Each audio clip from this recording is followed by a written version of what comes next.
Hello, हाँ मैं देंगे भैया।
We are starting session in 2 minutes time.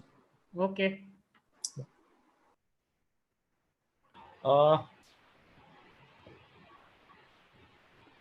Mr. Umang and Mr. Kamlesh, we are live on YouTube also. Now we can start our today's session. Kamlesh bhai, can you introduce the speaker? I'll introduce the speaker. Thank you all participants. More than 100 participants currently online. Mr. Umang is a partner in Talati and Company. He has done his CA in 2015 and joined his firm of father and the uncle, who has been, it is the third generation in his family from the firm which was started in 1952. And he is being one of the prominent speakers in the GST, on GST at various forums. And he is also a co-convener at the GST PM. But today's topic is a sharing of his experience where he has moved from his physical office to virtual office, and what was his experience and the challenge which we are looking from him. So to Umang, it is all yours.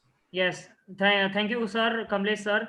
First of all, before starting, I would like to convey my gratitude to BCAS for giving me this opportunity. Also to Samir bhai for guiding me through the process of preparing for this presentation, because as you said, I am not used to speaking on IT, but the objective today is to share our experience on how we moved or in some way from physical office to a virtual office, and all the challenges that we encountered. While this is the approach that we took, it is not necessary that everyone should be taking this approach. Various different approaches have been taken by my friends. I have been talking to a lot of my colleagues also.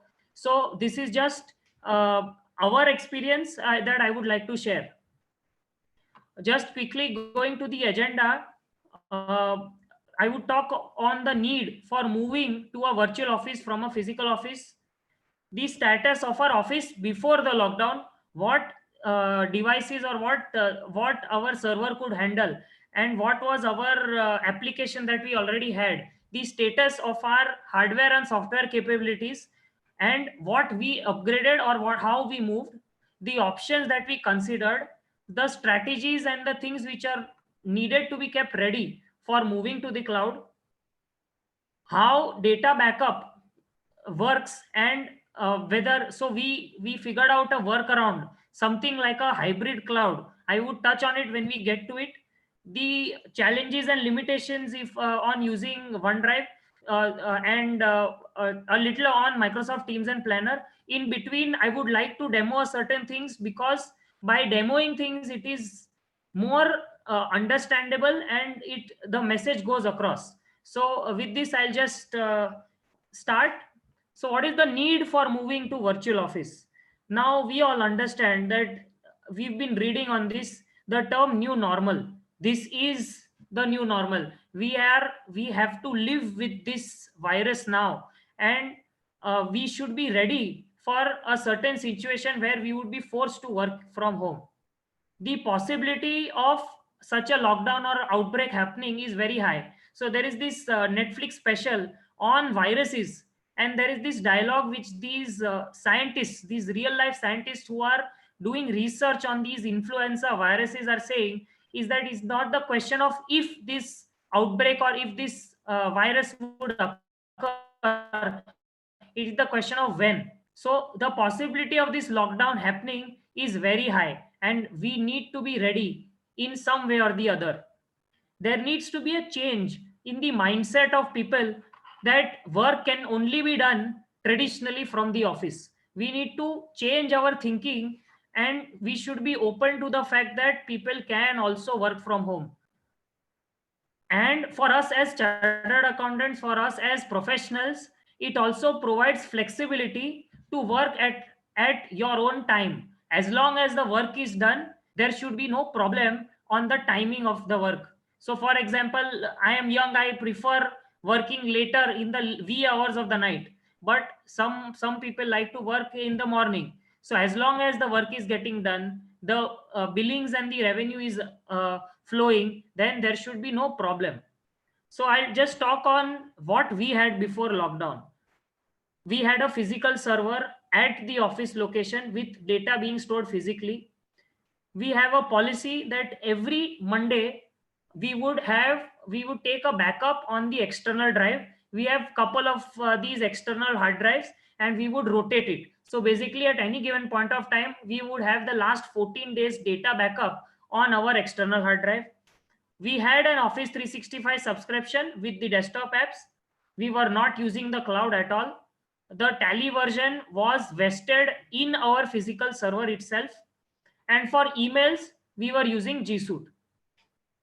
Now, this was all before lockdown. 1 week before the lockdown, we realized that there is a possibility that we may be forced to work from home, and we had nothing in place for this. So we started researching.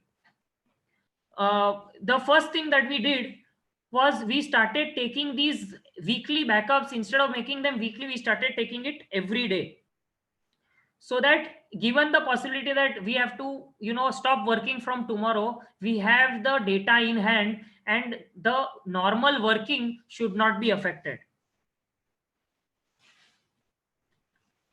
So we started researching. So while researching during the week, this is the week before the lockdown, we were suggested by our IT guy that we should implement remote desktop. Basically, remote desktop is something like you are given access to a specific computer, or in our case, let's say the server, and all files and folders are there on the server. You get access to it. There is a user ID and password. You can access to it, and it is as if you are working on the desktop itself, on that place itself. If your broadband and connection is okay, there should be a very minimal lag. You won't be able to witness that lag. The prerequisites for this desktop was that you needed a static IP. Remote desktop licenses would be needed, which probably the Windows server would cater to it, and there would be a need for upgradation of the server hardware if a lot of people would be logging in at the same time to access that desktop. So what are the pros and the cons that we listed down? The pros and cons, what we saw was that there was no need to transfer the data. The data would remain there on the server itself. The data would remain protected. There would be no unauthorized downloads. At the same time, there would be a log which would be maintaining who accessed what file and what changes were being made. So besides logging in and those training, nothing else would be needed for the staff and our team. The cons was that it was prone to hack. Now, when you when you use static IP and you want to access a remote desktop, you have to open certain ports. If you open those ports and a hacker is aware of those login capabilities or the ports that you have, he can easily bypass your firewall and get access to the desktop remotely. So that was a big issue that I was seeing, that there can be a security lapse. There may be a load on the server capacity if the multiple users log in at the same time. there would be a need to keep the desktop on at all times. So basically, say we are at home, you would need to keep the server on at all times. Now server has certain requirements. You need to maintain the temperature around the server. You need to give it proper ventilation.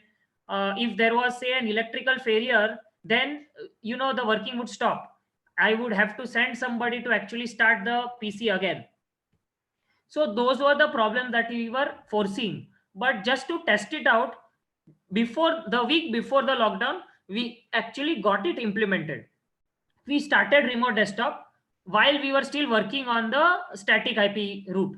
So while I was talking to the internet service provider, we actually asked our IT guy to start the remote desktop. What we experienced was that our one second. Okay. What we experienced was that our server did not have that capability to handle so many connections at once. Even if while the normal functioning, the office was functioning normally, even if two people used to log into the remote desktop, we would experience a normal lag, small lag in the normal functioning of the remote desktop. So we thought, we had to look at some other options as well. One second, I've got a chat, I think.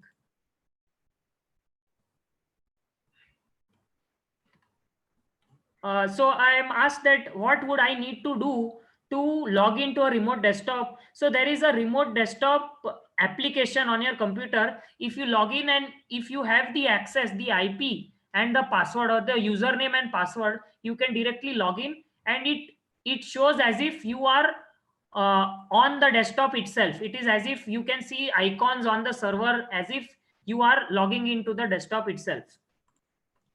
So while keeping this remote desktop as a possibility, this is during just 2 days before the lockdown was implemented, we also started examining whether we could move to the cloud. Now for the cloud, I would need, it is like you give authorized users the ability to access, download or upload data from anywhere.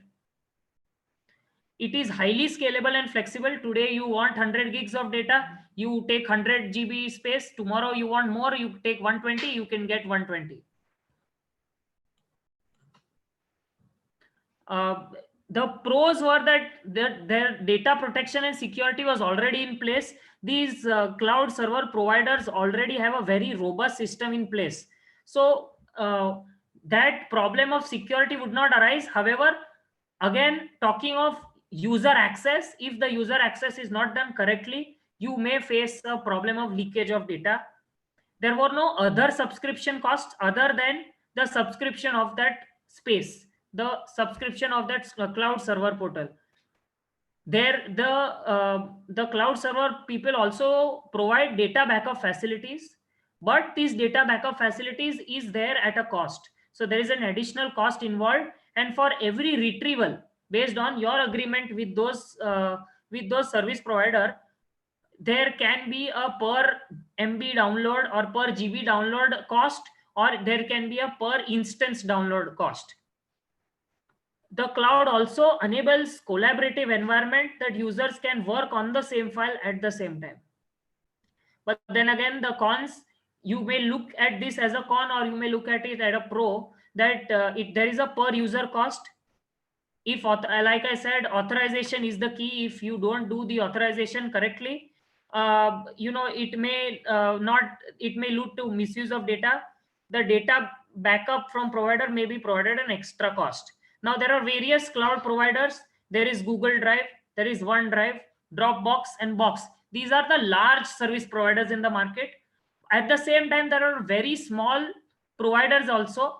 These private cloud providers actually are taking service from Google Drive, OneDrive and all, but they have their own instance, and they provide very dedicated service to you for your own organization. You can personalize this experience for yourself also. So now lockdown got implemented and we had to think out a way. So we were thinking, what should we use? We already have G Suite and we already have Office 365.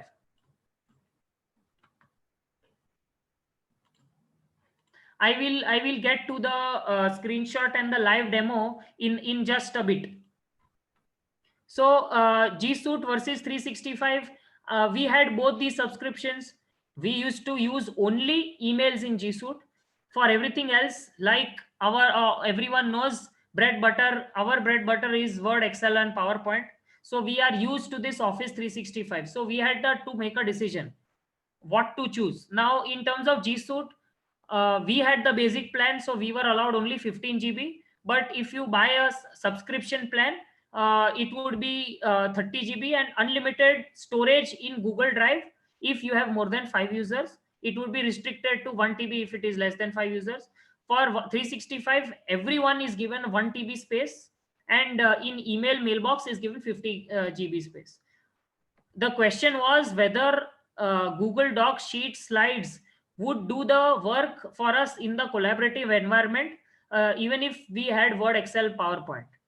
Now we examined it, and we thought that everyone is used to this Word, Excel, PowerPoint, and we already are paying for Office 365. Then why should we start change it? So we stuck to Word, Excel, PowerPoint. The problem with G Suite is that they don't have a desktop application for working on these documents and sheets. You have to use these website portal only. But in terms of ease of use, G Suite is very user friendly. There is a certain amount of learning curve in these Office 365, but it's not a big deal.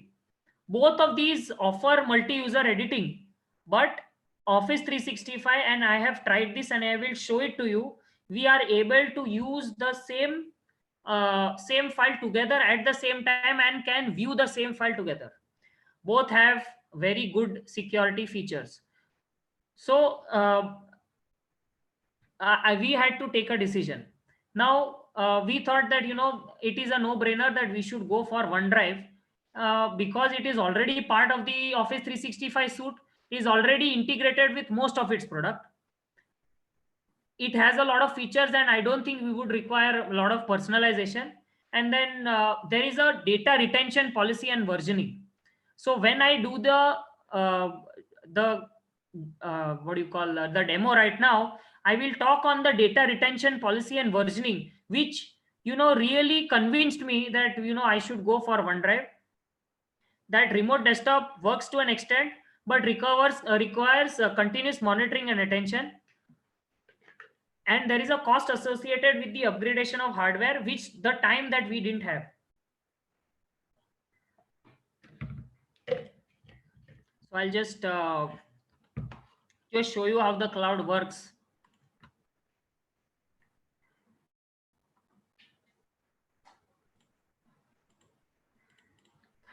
So I've just I hope I am this screen is visible. If someone can confirm.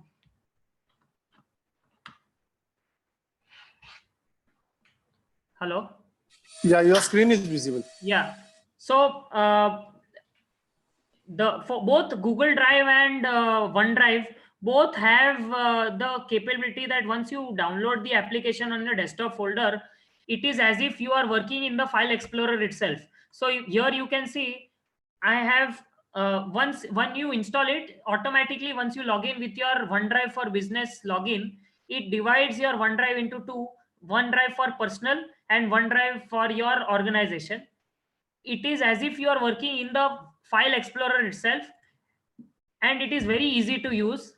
The only problem that I faced with Google Drive was when I am uploading data on the cloud, you would always need to monitor whether the data is uploading correctly. But for OneDrive, that difficulty did not arise, because when OneDrive was there, there is this application which, if you can see on the right, I don't know, there is a sync screen. Can you see it?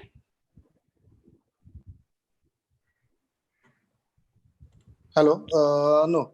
Where is you are talking about sync? On the right side, there is a sync screen which comes. Blue color. Blue No. color. Wait. I still can't share my desktop apparently. Your folder is visible. Yeah, I can see the folder. I wanted to show that sync utility actually, where any file which is changed, there is a log which is maintained, and any file that I move away or copy onto the cloud it gets uploaded. So just an example, I will let's say I'm copying this file. You should have the icon at the bottom, right bottom, in the system tray next to it, Yeah, yeah, next to the time thing. it is on, but it's not sharing. I can see it, No, but if you just click on it, probably it will pop up and you will be able to see the options, and then you can talk about it. I don't know if it will be possible on the screen. Uh, the option actually should be sharing my entire desktop. If that happens, then I can show the entire thing. But that Okay. option is not coming, unfortunately. I'll try.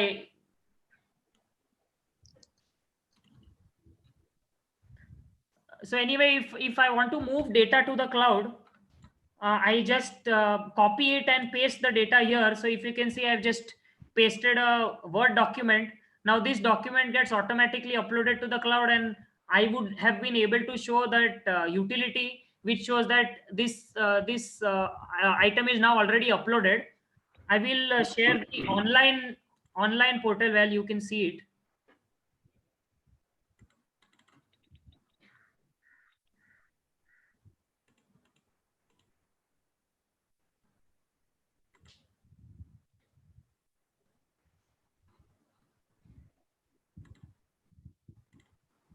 Yes, your new Yeah. document is there. See, now that got automatically synced here. So it is very seamless, and you don't need much meddling into this. Once you copy paste the data, you can get it moved to the cloud. The other good thing that I noticed was, if you can see these three icons in test 1, test 2, and test 3, in status against test 1 there is a cloud. So this signifies that so there is an option where you can You free up need to space. switch off. Actually, you're still showing the Internet Explorer version, the online OneDrive we are able to see. We are not Okay, seeing can you the now? Yeah, it's Windows correct now. Explorer. So yeah, so I Yeah, will repeat. now we can see. If you can see these test files that I've created, these Excel files, test 1, test 2, and test 3. If you can see in status, there is a cloud, there is a circle with a tick, and there is a filled circle with a tick. So these three things actually signify three different things. If you want to just keep the file on the cloud and don't want to keep it in your on your laptop as a saved item, you can just right click and move it, uh, show as if you want to free up space. If I click on free up space, this automatically gets moved to the cloud. If I wanted to keep it permanently on this device, there is an option which says always keep on this device. If I always keep on this device, uh, there it comes with a tick, blue tick, and if I don't do anything, that these something which is like next to this ppt, it's shown. I don't know if you could see the options. Could you see the options? I have a screenshot of it.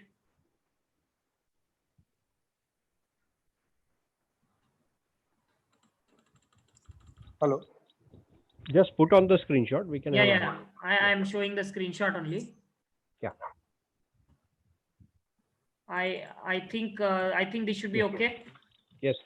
Yes. So the screenshot says that if there is a cloud, it is online only. If it's just a small tick with a circle, it is on this device. Because I was using it frequently, it is there. And if I make it always available, it comes with a green tick. Okay, I'll go back.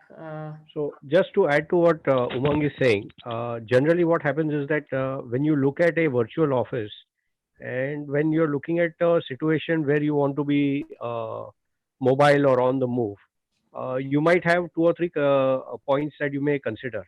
Now, earlier, Umang mentioned that one of the limitations with the G Suite was the synchronizing of the file and keeping track of which is the latest file. If you're working in an organization with multi-users, that is, you might have two or three people using the same file. Versioning is always a issue. Number one. Number two, also what happens is that having the latest file and looking at the latest file without having to worry which is the latest file is a major convenience if you're working on several clients and several people are working on those files simultaneously. It saves a lot of effort so that there is no duplicity of work and there is no errors when it comes to maintaining the file. Another thing also what happens is that depending on everybody is at home or at one particular location, they have connectivity and they want to access files, but at the same time ensure that there is only a single file which is always available as an updated file. Tomorrow you might have a situation where you may be on the move. So the example that I had spoken to with Umang when we were discussing the presentation was that of an executive who may actually during the day only talk on phone and may be attending meetings and may not do any work, but at the end of the day he might travel, so he might get on a plane and then start working, or he may get on a train and then start working. Now, on the road or in transit, he may or may not have internet connectivity. At that point of time, if the file is only in the online version, so if you see the first icon, which is online only, okay, then the problem will be that without internet, he will not be able to access it. Now, if it is only on this device, then his colleagues may not be able to access it. And the third icon is a possible third variation wherein it will get into a situation where you will have it available on your desktop where you can work on it, and the moment you connect onto the net, okay, the moment you have connectivity, the file will synchronize and you will be able to actually see a version if somebody has changed it before you uploaded the version. We'll come to the versioning part of it also. Umang has got something on that. Yeah. Back to you, Umang. Yeah, thank you, Samir bhai. So, like you were saying, if you basically the concept on using this desktop version is that it feels like you are working on the file server itself. The only thing is that it acts like it downloads the file, you are able to work on the file, and automatically it syncs with the online cloud and will upload it. So if like you said, if you're traveling and all and you need those files and you know that there is going to be a difficulty, you can make these files available to you for that moment, so that it is available to you. You can edit it, and once you are in connectivity zone, it'll get automatically updated. I'll get back to the slide. If you can just right click on one of the files, they'll be able to see how they can activate or Oh, switch from one option to the other. right. So I did actually one of the item. If you can see, can you see it? I have right click. Yeah. Yes. So if I click on view on if I click on free up space, it will automatically move everything to the cloud. If I say I keep always on this device, then it will change it and will keep always available on this device. If I have not done any action, it will show these items. So if I was to open this, when I double click it, it will download it and then open that file for me. Yeah. So I just want to add one more thing to what Umang has said. You can do this at an individual file level. You can do it at a specific folder level, or you can do it actually at the drive level also. So depending on your convenience, you can select what you want. So you may Correct. have the entire drive as on the free up space, and some file within the drive you may say that I wanted only this file on my PC. Correct. I will get to sharing as well in a bit, just to show how sharing works. I would also like to test out a particular file while working on the same. I will ask my father to do it once we get to it, so that you can see how this versioning also works. You can access the versioning from here itself. Since it's a new file, I don't think there'll be much version history to it. Can you see the screen, or that there is a pop-up which came? No, can't see the pop-up yet. Uh, so there is this Yeah. pop-up which has come, which shows that the version history, this was updated 4 hours ago. Yeah. Okay.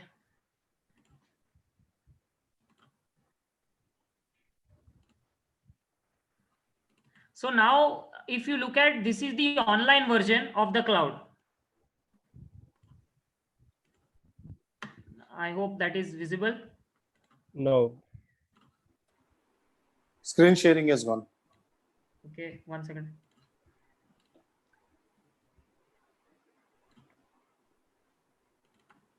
Yeah.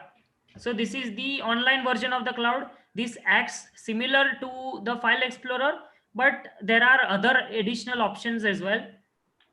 Here itself also you can see the versioning of the files.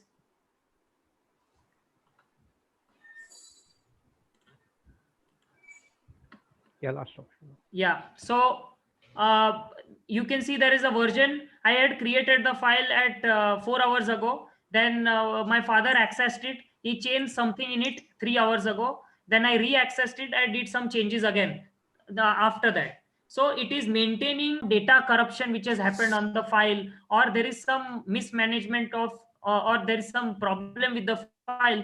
You can just go back to these versions and restore it to a certain point in time. Now, since I have already talked about versioning, I'll just go to that versioning file. Talking on file versioning, about 500 iterations of the same file can be saved. The admin has the power to increase it.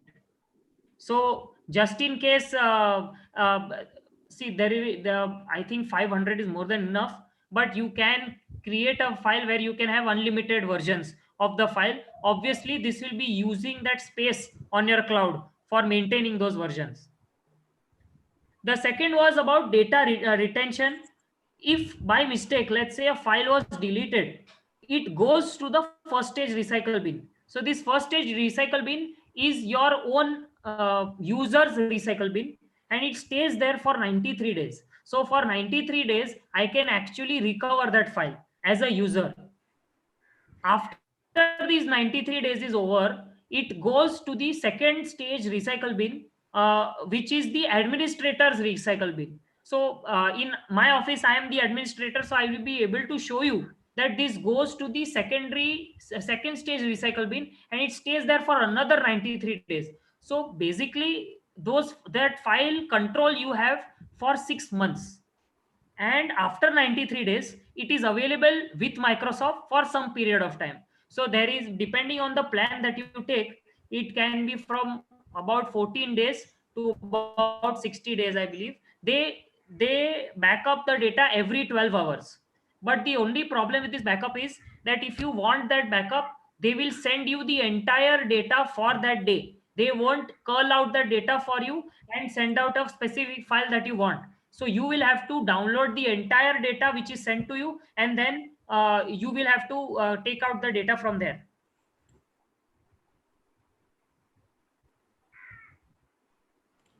Okay, I think I'm told I am made the host, so I'll be able to share the desktop.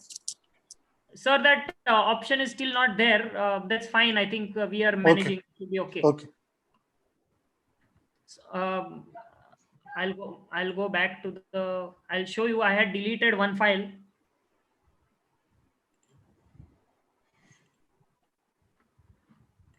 So coming back, if you can see, this is my recycle bin. I had made actually 4 tests files: test 1, test 2, test 3, and test 4. Test 4 I deleted. So this is my first stage recycle bin. I can see that it is there in my recycle bin. Once I delete it, if I delete it or the period of 93 days is over, this goes and I delete it. For example, this goes to the second stage recycle bin. Since I have administrative capabilities, I can go to the second stage recycle bin where this can be seen. I can restore it. However, if I'm not administrator, you will have to ask your administrator to do the same. So if I go to the files, you can see test 4 will have reoccurred now. It should be back.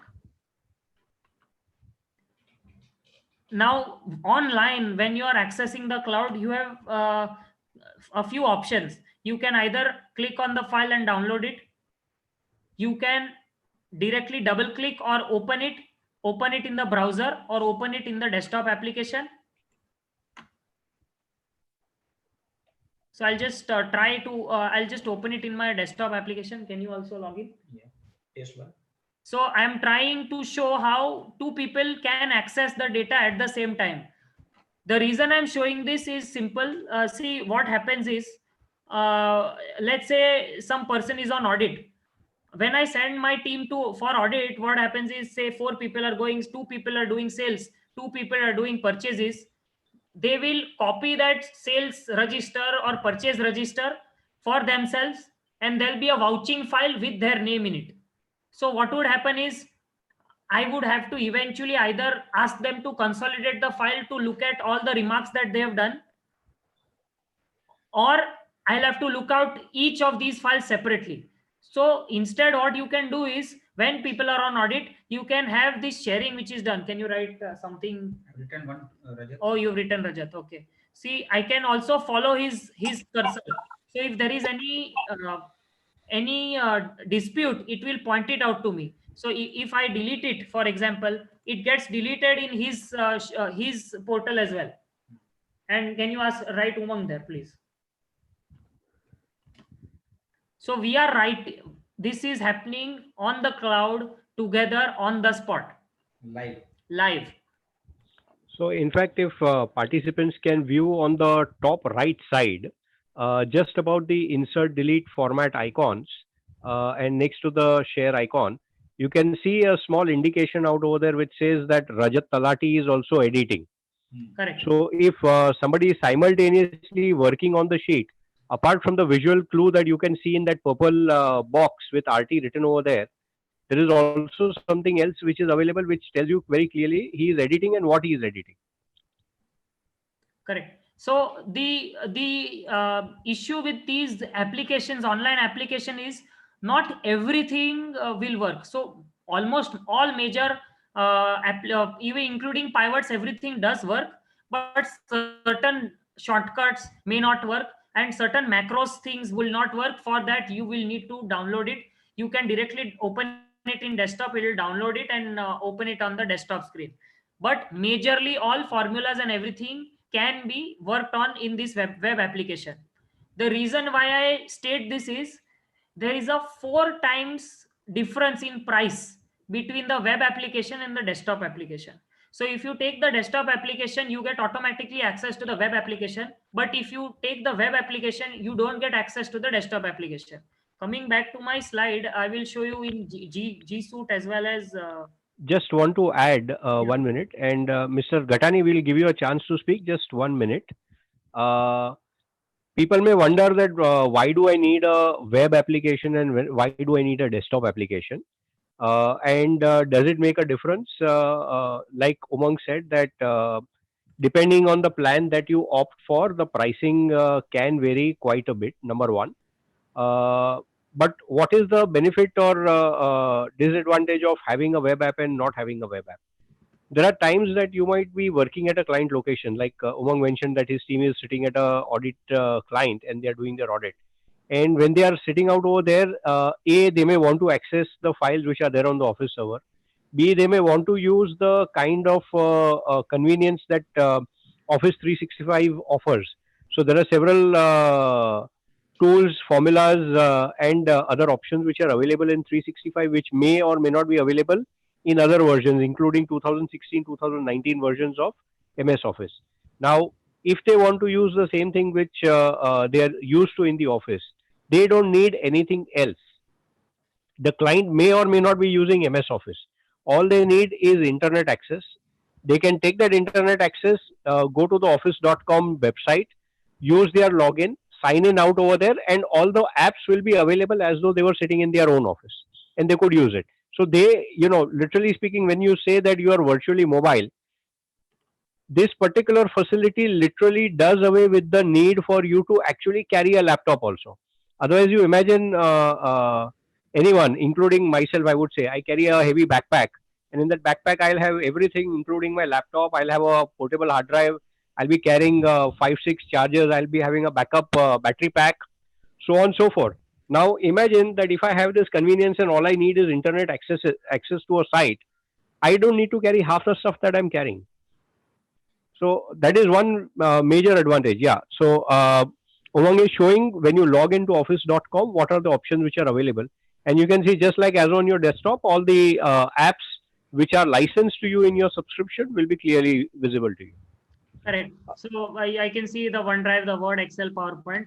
Like Samir Bhai was saying that it would so happen, and I would. This is my personal experience. What we've done is for employees or for the teams which are always stationed in office, we have given them a desktop version. For people who are generally mobile, or the articles who don't have a specific place in office, because we have a rotational policy in place. So those people, they are given a web application, and I have not received any complaint till now. They are okay with working right now. So it is a really good option. Why I am saying this is because if you look at G Suite and Office 365, both their prices are very competitive. For both of them online versions, for Office 365, I believe it is around 120 rupees per month per user. Similarly for G Suite, but for the desktop version, it is near 600. So there is a 4 times cost difference. So accordingly, it is better that while planning this, work from home, or while planning this, during the planning stage itself, there should be a clear idea of what should be offered to which person and who would be comfortable with which option. So that way you can economize on this. For as SMEs, all of us having in SMEs, it is the cost is a really prohibitive, or it could become a prohibitive factor. Before you go to the next point, I think Mr. Gatani wants to say, sir, Yeah. you have been unmuted. You can speak, sir. My question is clear. Bhai. You asked my question. I cleared it. Okay, thank you. Okay, Okay. sir. Thank Okay. you. Okay. Yeah. Umang, maybe you can just very briefly touch upon that when you say that the 365 version, the cost is say 400 or maybe 500. Right. When you install a particular license, what is the I want you to just talk about how many devices and how many users. Got it. Got it. So for 365, the good point is that for one license you can install it in 5 devices. So 5 desktop computers or MacBooks, you can install it at 5 places, and you can also install it on 5 mobile devices. So iPads or your phones, you can have it on 5 places. But you have to understand that the user's name comes. So once I get to Teams also, you will understand that. uh, and for data security also, if I was to give this login to 5 people so that I economize on my cost, what would happen is there would be a problem in security, because there would be no track on what person is actually accessing that file and what person is actually changing that file. So accordingly you have to weigh those consequences and take a decision. So because this 5 devices is really attractive offer, which would seem that I have 30 PCs at office, I would just take 6 odd applications or something like that. So, to put it in a different way, also, I think Umang made a very pertinent point, which people need to understand that when you say that I can install it on 5 devices, it doesn't mean that 5 individual users will be able to use it separately, and there are risks associated with that. Um, the one thing that people need to understand is that if you have taken one license, generally you might have seen for other softwares, if you have taken one license, you might be able to install it only on one device. So if you installed it in the office, that is one license gone. Now, if you have facility of working from home, like many people, they might have a desktop in the office, they'll have a desktop at home also, or they might have a laptop at home. Similarly, they might want to see the same file while they are commuting, so it might be on their iPad and on their phone also. So instead of buying 4 separate licenses, one license allows you to load on at least several devices simultaneously. So I think Paras is adding something. Yeah. Kamlesh, you might unmute him. He might add something to it.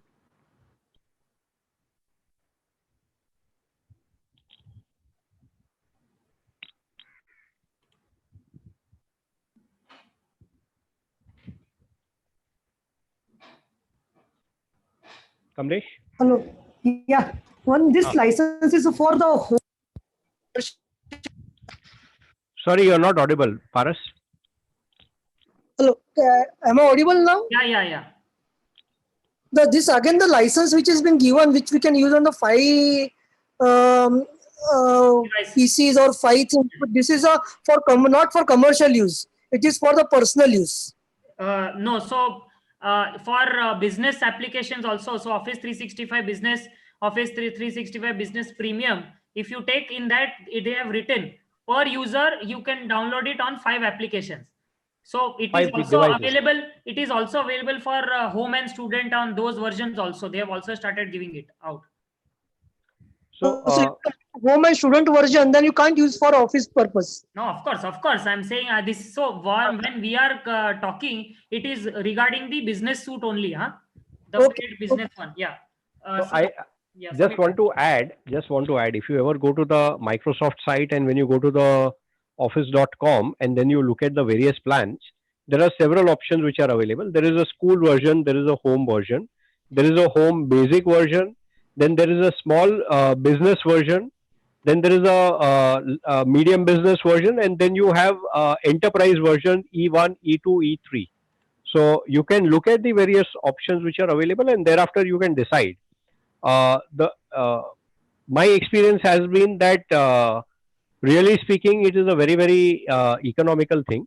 In fact, I started using this some 8-9 years ago, and this was because Institute entered into an arrangement with Microsoft, and it kind of facilitated where you could actually go for these licenses for something as low as 400 rupees per month.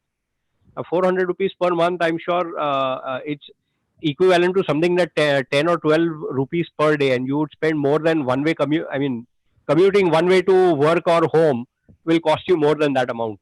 You might probably have a cup of tea which might cost you more than that amount. If you spread it over a number of locations and all that, it comes down even lower. So uh, the point that I was trying to make is that A, it is a very economical option which is available. B, it has several conveniences. Most important being that you have a licensed software which is available on your desktop, rather than buying a pirated version or dealing with the risk of piracy. You have a licensed version available. Number three, something like 365. Now, Umang will probably touch upon that a little later. You have two options which are available. You can actually buy your own copy of the license, or you can go for a subscription model. Both have pluses and minuses. Umang will cover that a little bit later. Let's move on with the presentation. So since you have touched on it already, what we can just discuss it right now in a bit, in a small conversation. So basically, Office 365, if you take the subscription model, in the subscription model, it is like a software as a service, basically. So you keep on paying the subscription, automatically all the features which are there automatically keep on getting upgraded. So this is my personal experience, and why we moved to Office 365, the subscription model. We This was about 4 or 5 years ago. We owned the Office 2007 suite, the permanent license, with the thought that this is working, so why not keep on going on with it. What happened was Maharashtra VAT department came out with those utilities which used macros, and a certain utility, some I think return application or a refund application required that the macros did not work because it required minimum Office 2010. So while exploring the options, I realized that down the line, 5 years down the line, this may happen again. So after, because at that time Office 2013 had already come when I was exploring this option 4 or 5 years ago. So I thought, it makes sense that service is the future. We should be examining such a option that I would be better able to utilize all the upgraded versions, and there would be no hiccups in between. They keep on upgrading the security measures as well, and they keep on updating the sharing features as well, so which is quite helpful. So I thought that it is better that we should pick up the subscription model. So that is how we moved to the subscription model. Obviously the permanent model also has its pros. You can install it in the PC permanently, and there is no problem with it. But uh, the cloud options may stop. So you may actually have to buy a OneDrive for business cloud application separately to use the cloud portal. while in Office 365 everything is bundled together. Samir bhai, if you have to add something here. No, I think you covered it. Yeah. So we were talking of cloud. So what are the things that you will need to be kept ready for moving to the cloud? Now the lockdown was already introduced, and I had to take a decision कि कितना upload करना है, how much should I be uploading. I examined our data size, that how much I should upload. There are certain limitations while uploading on the cloud, and this is throughout. I am talking specifically for OneDrive because I have experienced them myself. Uh, there are certain limitations in terms of file naming and sharing. So, for example, I'll see where is file naming. So there is a file path limitation about 400 characters or long. So for example, what would happen is a lot of people in their data, what they have is, say data is there in server, then in indirect tags, then there is returns, then there is the year, then they have the client. So there is a file path. If the file path exceeds a certain amount of characters, say 400 characters or so, then it would not take it up for upgradation, for uploading. So there are these limitations while you are uploading to the cloud. There are other file naming limitations as well. So you cannot use a colon or a question mark or a backslash, front slash. All those limitations are there. A single file that you upload, sorry, a single file that you upload, initially it was 15 GB. You can go By, ahead. yeah, by 1st of June they are upgrading this facility, so any single file can be uploaded, which can be about 100 GB. Now typically I have never seen a file which is more than 1 GB also, but so they have kept this limitation in place. Taking into consideration this limitation, we were talking of the Excel on the web portal. They have also one limitation which I came across, is that the Excel file, if it is larger than 60 or 70 MB, then you would face problems on working in it, and it is better that you use it on a desktop application. So there are these certain limitations. Now, like I was saying, for Google Drive and for OneDrive, there is this application which is very useful. You can just drag and drop items into it, and automatically it starts uploading. The one thing that I liked about OneDrive was you did not need to interfere with it. Even if there was errors, it would retain the error and move on. Once, so and it will give you options to, either attend to the error, and if it is a minimal error like some naming problem, it would rectify and rename it itself, restrict it, and tell you what they have renamed, so you can go back to it and just rename it again if you have that inclination. There would be problems of bandwidth also. So people with a limited data plan, so say you have those geo plans where you are allowed 1 GB or 2 GB per day, so even in uploading it uses that limit that you have. So you should plan your affairs in such a manner that you can upload the data, either you can upload it in segments or in tranches, so you can use this well. You also may need to use of FTP. It is a file transfer protocol. I did not need to use it uh, because this OneDrive thing was the migration tool was very user friendly and was quite robust. But if you are using a private cloud operator, you may need a FTP like FileZilla. Uh, I had attended the Power Summit where Amit Bhai was taking the session on technology, and he also touched on this, that and he had to use this FTP as well. So it works well. There are premium versions and there are free versions as well. Since I did not need to use it, I did not go much into it.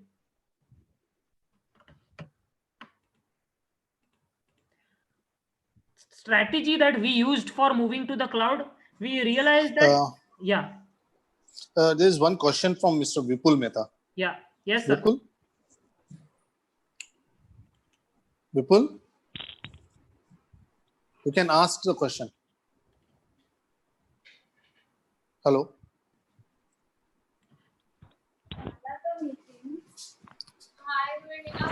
There's another Mr. Puneet Gupta also. You can mute him. Mute him. Yeah. Mr. I think Mehta, you can- Mr. Gupta, either of you can speak. Or you can just type your question, please. Yeah, if your mic is not good enough, you could put it in the chat box. Yeah, this is Puneet Gupta here. I have 3 questions. Yes, sir. One question is this versioning. Does the version number change every time I save the file? Yes. So every time another person saves the file. So I can keep saving it as many times, closing the file, opening it again and again, saving it. As long as I keep doing it, the version number remains the same. So it depends on the time limit as well. So 2 things I think I will need to explain to you. First thing is, on the cloud there is no saving mechanism. So there is no control S. There is no save. I'll show you 1 second.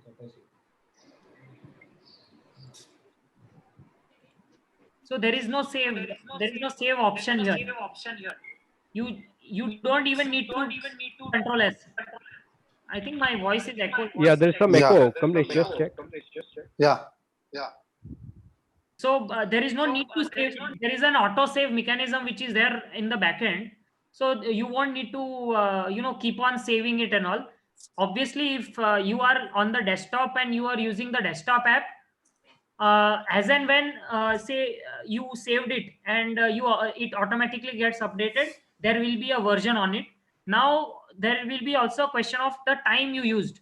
So for example, if you are working on a file 10-15 minutes, you're continuously working and doing, then you will save it as one version probably. But if you use that file, now it is open, you have moved, you started working on something else, and then after 2 hours you get back to the file, then there'll be another version of that file.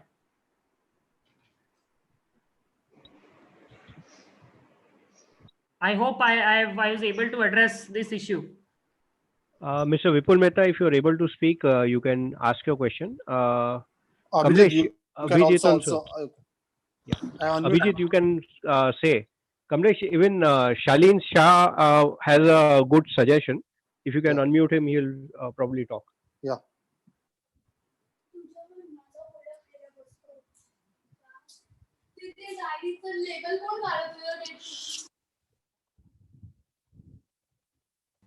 Hello.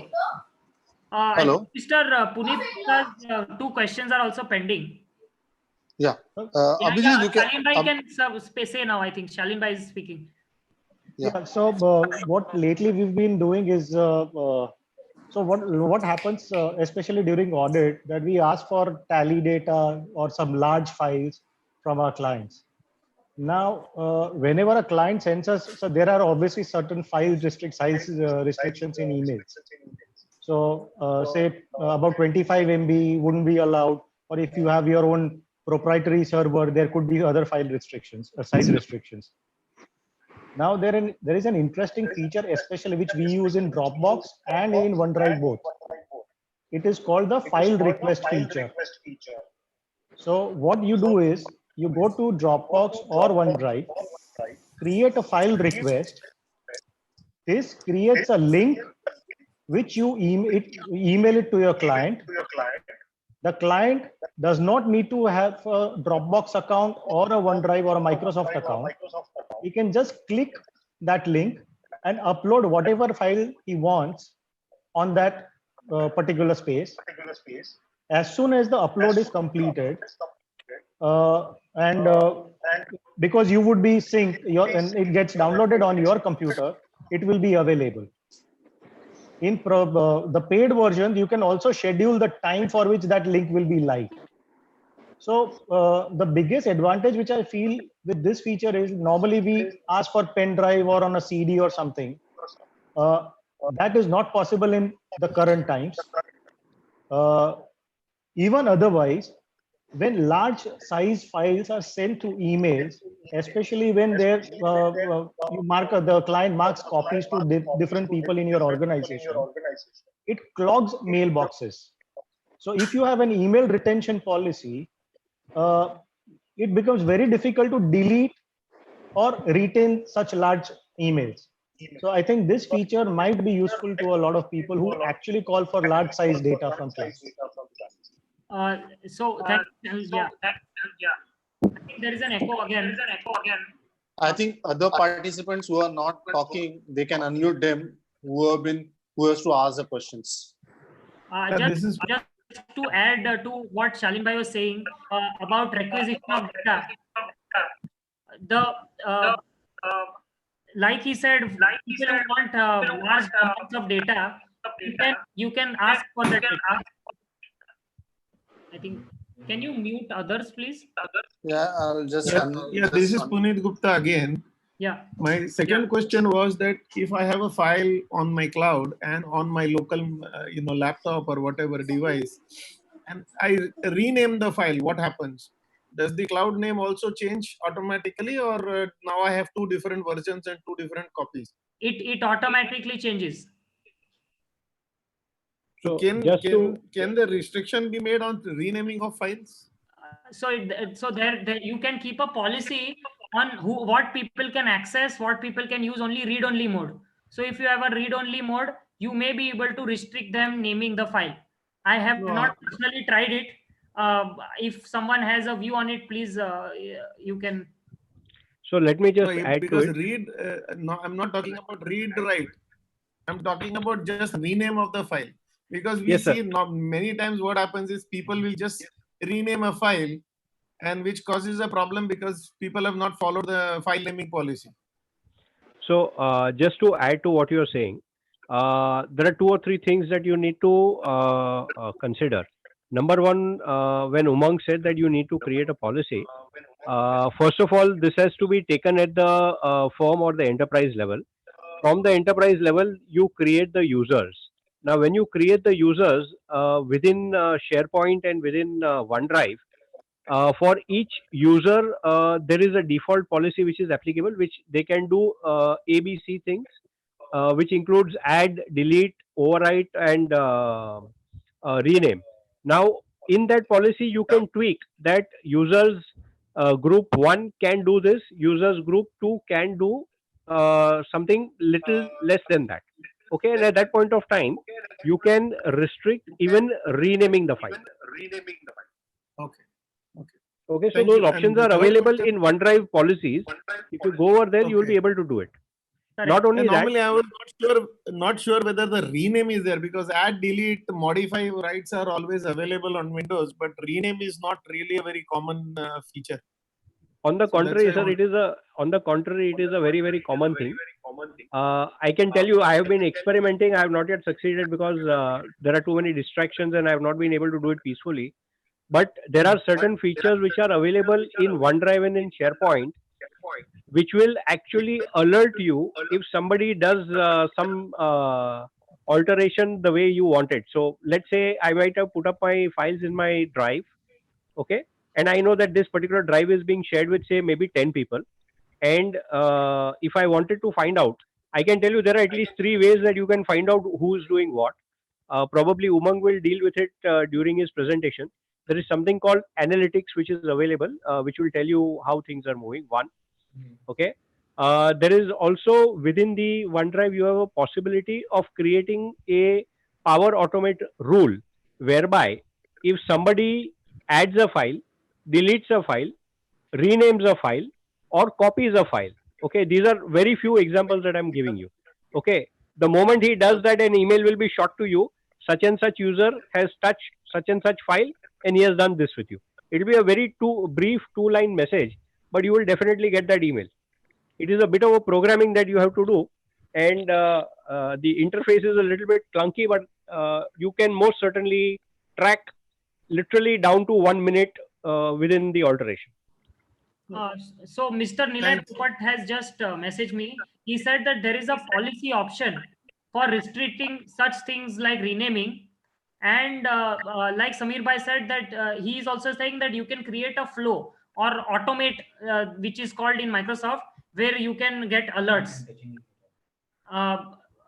Yeah. So going on, going ahead, I think we should go ahead. I have my last question. Yeah. Okay, my last question is like you have this web-based access. So typically, my files are lying on the cloud. An employee obviously has an access to the cloud, can actually access the file from outside my office, can download that file, and then also misuse the data. So client-sensitive data can be misused. Correct. So how does the cloud protect that? So that is what we were getting to. So need for proper user groups. So how you are functioning, how you are using those user groups, that is very essential to this cloud. So like I said, there was a can you mute again everyone? I think there is an echo. Yeah, I think, yeah. No, it's still there. The echo is still there. Everybody else is unmute, mute only. Yeah, okay. You and Samir Bhai are only. Yeah, okay, thank you. So the need for proper user groups is very essential. What you can do is, like, in your office, if you have something which is called an active directory, you can sync that active directory of for the users on Microsoft 365 as well. There is a linking mechanism. So like on your office file server, when people are accessing the server, you have kept certain rules, certain security, that entire security can be replicated and linked to the Microsoft 365 portal. So what would happen is, there would be a syncing in place. So if you change something there, it would automatically change in the active directory on your server. So that policy is available. That is why we were also considering using remote desktop, because all the functioning, all the working happens on the desktop itself, and the probability of this misuse does not arise. But keeping in mind that we face that lag, and the loss of time was higher that we thought, and we did not have time to even upgrade our hardware, and the hardware is quite expensive if you look at it. So that is why we opted for the cloud. So beforehand, you should have a proper policy in place, so that there is minimal misuse of data, I would say. You can mitigate all this misuse of data. So I just wanted to add one more thing, sir. Unfortunately for us, we learn from experience. And when you said that he can misuse the file, now it's quite common. If everybody has the keys to the safe, you have to either rely on their integrity, or you have to rely on your luck that they will not abuse the convenience that they have been given. But to a very large extent, what happens is that there are several security features which are available by default in the subscription. Okay, so when you go through the policies, three basic questions they will ask you is that, can these files be accessed by anybody else other than people in your organization? uh, Number one. I will Number share it while you are saying, so that there will be some reference to it. Yeah. So number one is whether the people concerned can, whether the files can be seen only by people within the organization or by people outside the organization. Yes, there you see it. Okay. You can, apart from that, you can also say, do you want them to edit? You don't want them to edit. You can restrict copying and downloading the files. There are several features which are available. And I can tell you, Umang would have spent a lot of time. I have spent some amount of time, and I have not been able to. I mean, I can confidently say that the amount of features that I would have explored is less than 5%, despite all the time that I would have spent doing whatever I've done. There are several things, there are several conveniences, there are several facilities which are available. Microsoft goes, in fact, not only Microsoft, even Google and Amazon to that extent goes to a very good length to ensure that there is a lot of protection available to you on the data side. So earlier, when Umang started his presentation, one of the things that he said with the risk with a remote desktop is that if somebody comes to know your static IP and the passwords and the port code, then all he can just get into your system, lock you out. In fact, he can throw you out, literally speaking.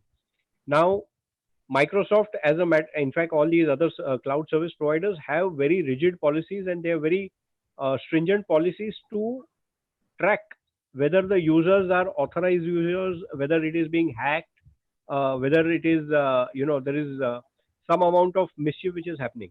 There are a lot of security features which are available. My suggestion is that if we can't cover all of it in today's session, you may have to explore some of it on your own also. I hope that helps you.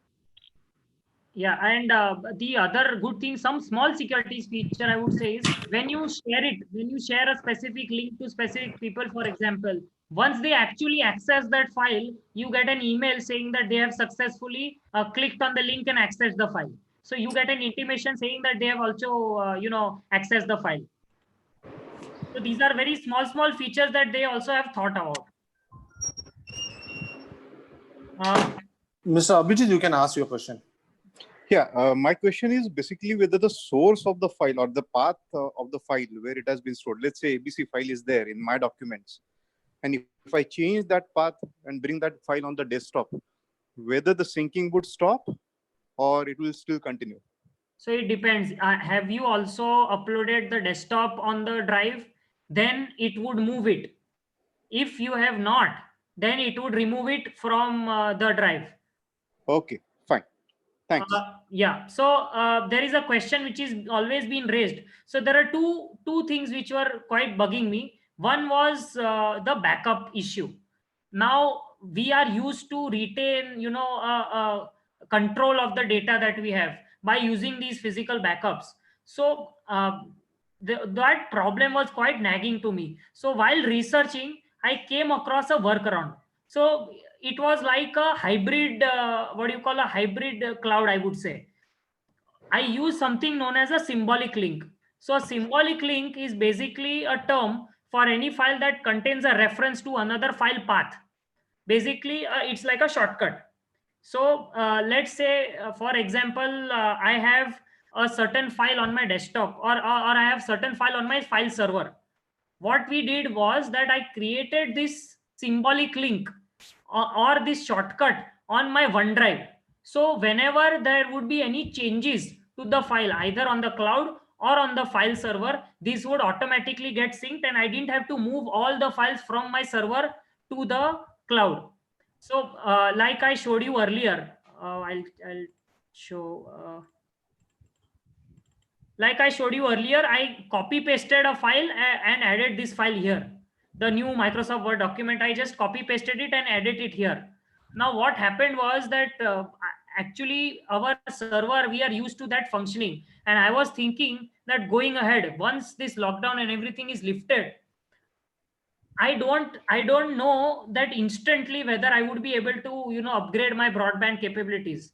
Then there should be a way that I would be allowing the people who are in office, say about only 33% of my people are going to come to office in the start, just for an example. So then people who are working from home and people who are in the office, there should be no gap in between. So what I thought was that instead of creating certain things or having a viaduct, I created this shortcut file. So a shortcut file, this would look exactly like a shortcut file. The only thing is that you will have to code it in a way through the command prompt, the CMD command prompt which comes. You have to, there is a small code which you have to run. It is very simple. You just have to look at a 30-second video on YouTube and you'll be fine.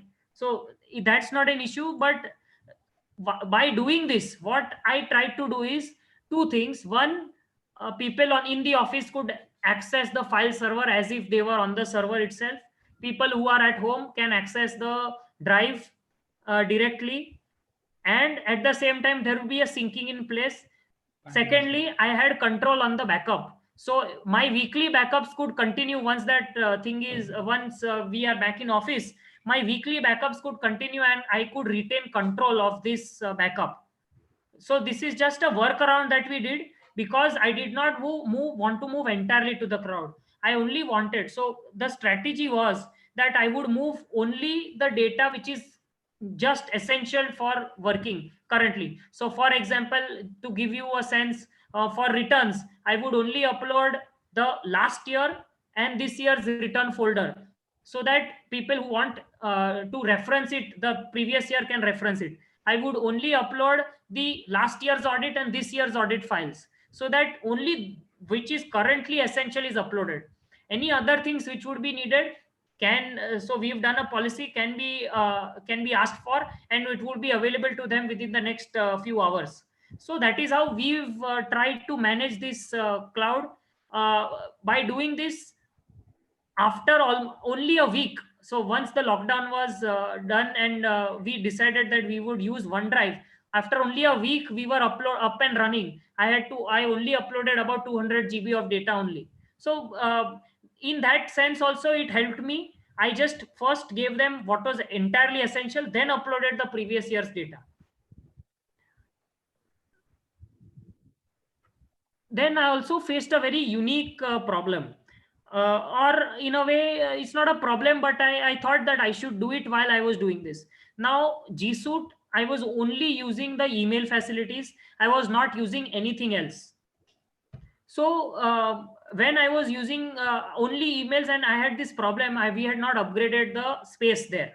So every now and then the 15 GB space would get blocked, and we would forget about it, and then eventually delete something, forget about it, and eventually that problem would crop up again after a couple of months. So I thought, my domain and everything, my emails are listed on G Suite. However, now I am moving everything to Office Cloud. I also intend to use Teams. We will get to Teams in a bit. So for collaborating, I intend to use Teams.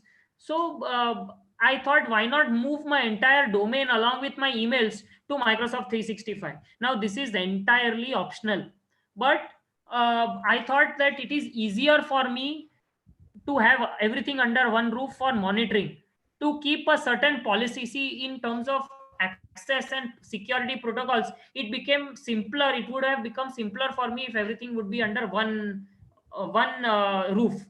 So, and we had already subscribed to Office 365. There was only slight tweaking which was required. The managers and team members in our office, they were already used to working on Outlook in the office, so they were used to the interface of Outlook, so there would have been very little resistance to it. The way it was that in Microsoft 365, our email IDs were Talati1, for example, at Office 360 or at on Microsoft at talatico.com. This was the office ID, and my ID is say umang.talati@talatico.com. So there was this gap which always remained, and instead of doing it maintaining two things, I thought I should move entirely from G Suite to 365, so that my policy for in terms of who is accessing would also be same, and I could link it to my Active Directory in Office. I could take additional advantage of all the other features in Teams. Now, the reason I say this is entirely optional is because if you have a plan where you have Outlook on the web also, you can configure your Gmail outbox in the Outlook on the web as well, and you can start receiving the emails there as well. But there may be certain limitations to the features as well. What we did was, I read the SOPs by Microsoft. The SOPs are quite straightforward. Only a couple of things may be technical in nature, but other than that, I was planning to do the entire thing on my own. But eventually, our subscription was up for renewal, and we were already talking to our vendor. So we came out, we asked them for a quote, and it seemed reasonable. So we asked them to move the data. The risk involved, the reason I was hesitant was because of risk involved. If my migration did not happen correctly, my emails and Google Drive data and the contacts did not move correctly, I did not want a scenario where I would have been, nowhere. So that is why I approached a vendor, and we got it done through them. So they took about a week to do it, but in the back end, even our managers did not realize that we moved from Gmail to Outlook. The reason being, I just asked them for 2 or 3 days in between that they don't access their so while accessing their Office 365, they don't access Outlook. That was all I asked, and it was very seamless. So that quite helped. Samir bhai, if you want to add here anything. Nothing to add on this. Yeah, I'll just go ahead. I think Umang. Yeah, Umang, there's one question that when many of the compliance related softwares are server based like Tally, Genus, etc., how to function virtually. So I think you are going to cover this. I'll just speak on it. I had actually a detailed talk on it with Jignesh Bhai Kansara on this. Uh, Currently, we are still exploring options, but what he told me was that what they do is they have a private vendor. They have approached a private vendor where they have loaded their Tally license, and or their Tally data is also there. So there also they have bought space. So any person who wants to access Tally or is accessing those documents, see, because Tally data is quite quite sensitive in nature, and he also did not want the team members to misuse it and be able to download it. So what he did was they have another cloud option. In spite of using OneDrive, they have another cloud option where they are accessing this Tally and Computex, is what he told me. We are still exploring. What I have experienced is that if I'm using the desktop app version, I can copy paste the file path, and I can open it. I can open the Tally if it is loaded on the desktop also, but that is only if I have the OneDrive application preloaded on it. Okay. There's one more Just participant. to add to, Mr. Nindai Popat also wants to speak. I just want to add to what Yeah, Umang just said and what speak. Jinesh Kansara. There are several Mr. service Nilay. providers. What they provide is a kind of a hosting facility. Hello? Yeah, like a remote desktop, Hello? but on the cloud.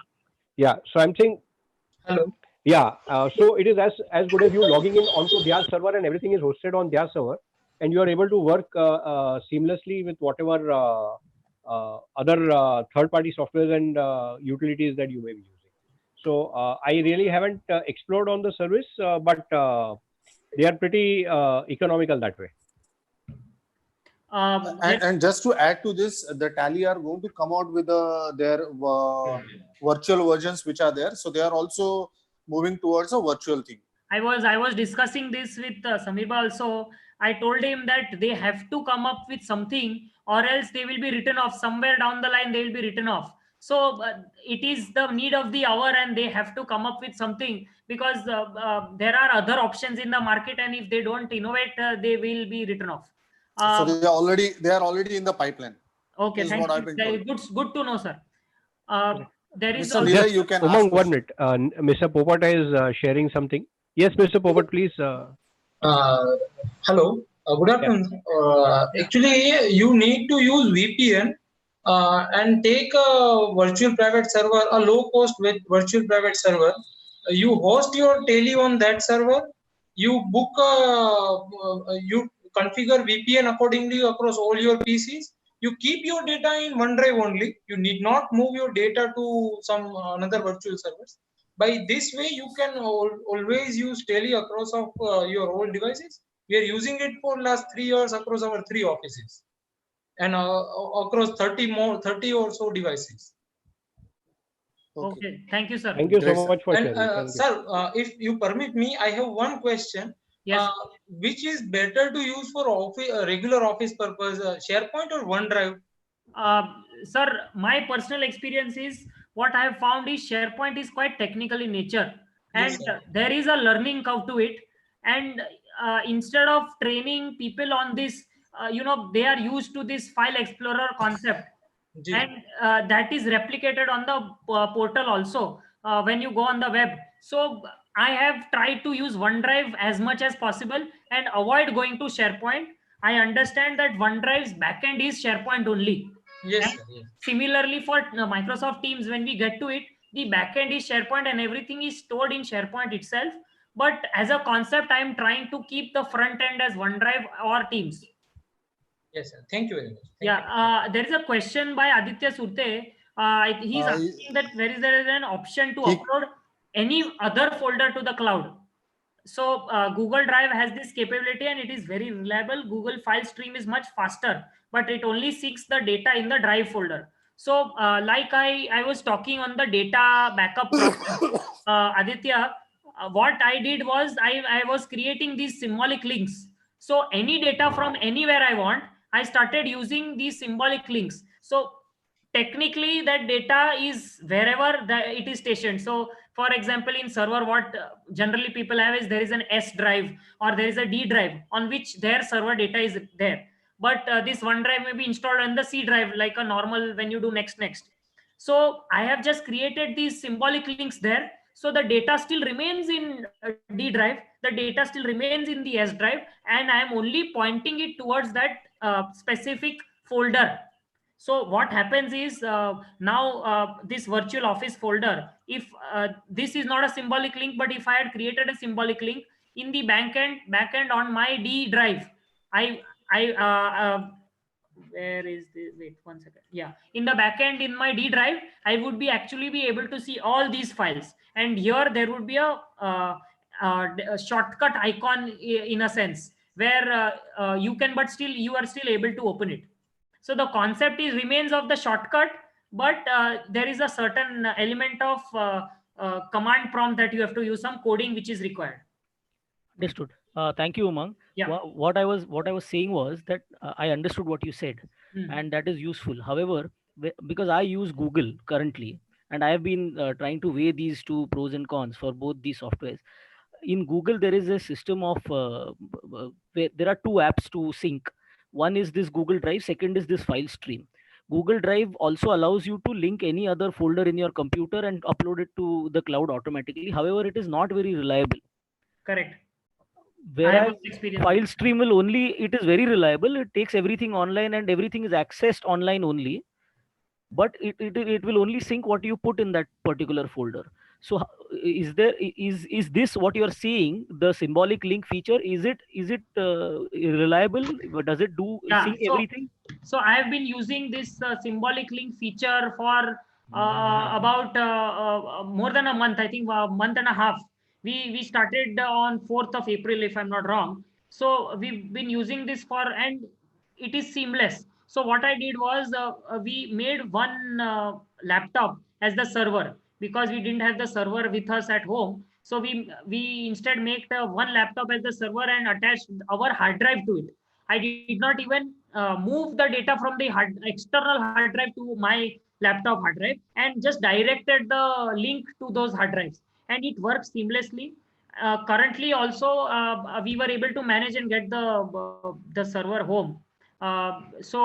We moved the link to the server and it is working fabulously. There is no problem. So probably for Google File Stream, you can use this concept of symbolic link. This symbolic link concept is of Windows and not anything else. So you may be able to use this for Google File Stream, I think. Okay, thanks a lot. Just to add to what Umang has said, to give you a very layman's perspective of, to give all the participants a very layman's perspective of what a symbolic link is. If you ever looked at your Windows desktop and you went into a file explorer and you looked at a file which was there in your hard drive, you right clicked on it, you said copy, then you went to your desktop or you went to any other location wherever you wanted to paste it, and instead of pasting a copy of that file, if you right clicked over there and said paste a shortcut, what it basically would have done is that the file remains in its place. You have a link, a symbolic link of that particular file at that particular place wherever you pasted it, be it your desktop, be it in another folder, so on and so forth. So very simple example being, I have a folder wherein I store all my case laws.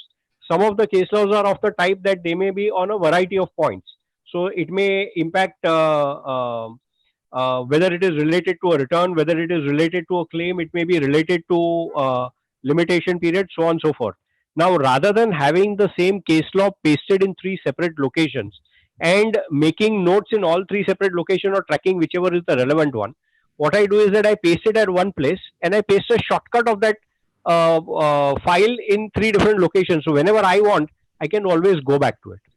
Now, the symbolic link that Umang spoke about, what it does is that the particular file or the folder on your desktop or on your server, which we are talking about, rather than going through the OneDrive syncing mechanism, what you do is that you use a backend command prompt and you create a symbolic link between the folder which is on your server or your desktop and OneDrive.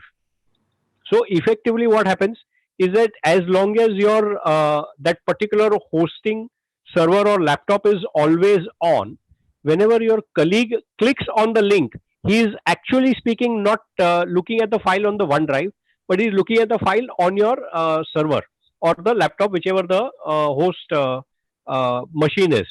So the question of having a duplicate, the question of having a real time syncing, the question of having a lag, all of that just completely goes away. What you're actually doing is by creating a symbolic link, you're giving the person access straight away to your own folder. So the moment you paste anything over there, now it can be vice versa also. If it is there on the OneDrive and you paste a symbolic link on your desktop, then whatever you put in that symbolic link on your desktop will automatically get replicated, and vice versa. So just to share what we did, I would say talking on shutting down the computer. So that was the physical server element to it.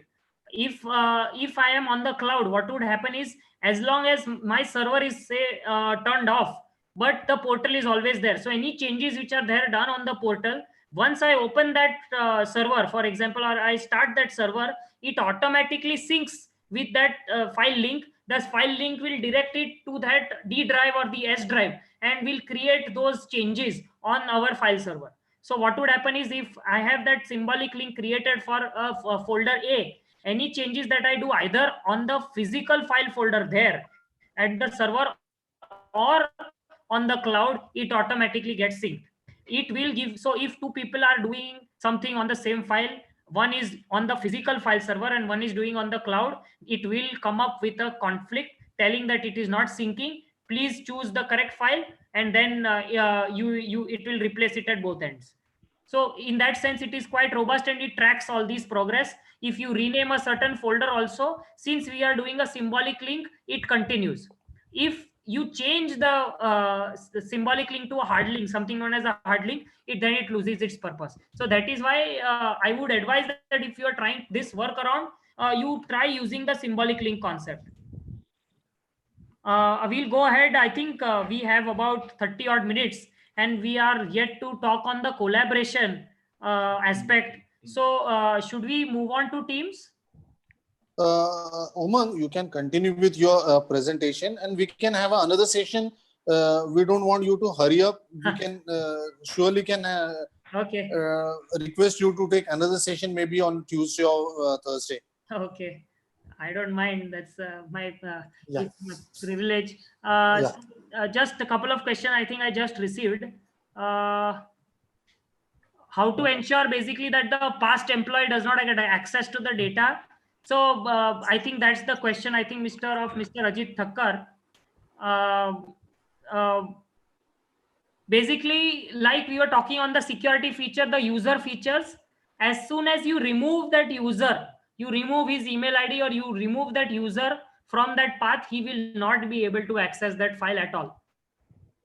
At the same time, if you are removing that user, as an administrator, you have the option to download all the files which are there on his drive, so that there is no loss of data. So there is a time period to it, similar to that retention policy. So if you delete, once you go and delete as an administrator, you go and delete that user, you get a prompt saying that do you wish to download all this? So you are able to download it.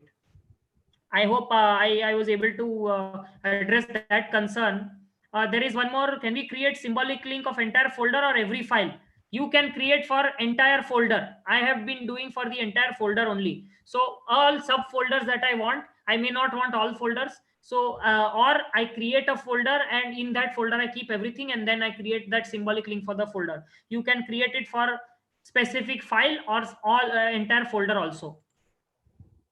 Yes, I think if there are no questions, I'll go ahead. You can go ahead. Yeah. So then coming to the aspect of collaboration. Yeah, now, you can go ahead. Yeah. So coming to the concept of collaboration, once the lockdown started and just before the lockdown, I had started researching along with the remote desktop and cloud features. I thought that there is a need for a collaborative software because everyone will be working from home, that there should be some place where I would be able to work in a structured manner and to be able to monitor what work is happening. From past experience, we had tried a couple of softwares, I believe one by Walter Krugers and the other also there was, for monitoring of jobs, for monitoring of work being done. In fact, there is no problem in the software itself, but the problem that we faced was of implementation. We failed in the implementation aspect, and because of it, that is why we could not implement the software successfully. The other thing that I realized in this was, for all these softwares, you need you need to create all these jobs from the start. You need to create all the legacy jobs which are there, and with ongoing office and a lot of distractions which are already there, I think that is also where it failed. So I thought, since this is lockdown is happening, nothing like the present, this is the best time that I can implement something. There'll be little resistance to it, and at the same time I could insist on this being used. So what is this Microsoft Teams? It is a collaborative software. It is like a mix of Facebook, WhatsApp, and Skype. What I mean is, and I intend to show it directly. I'll share it.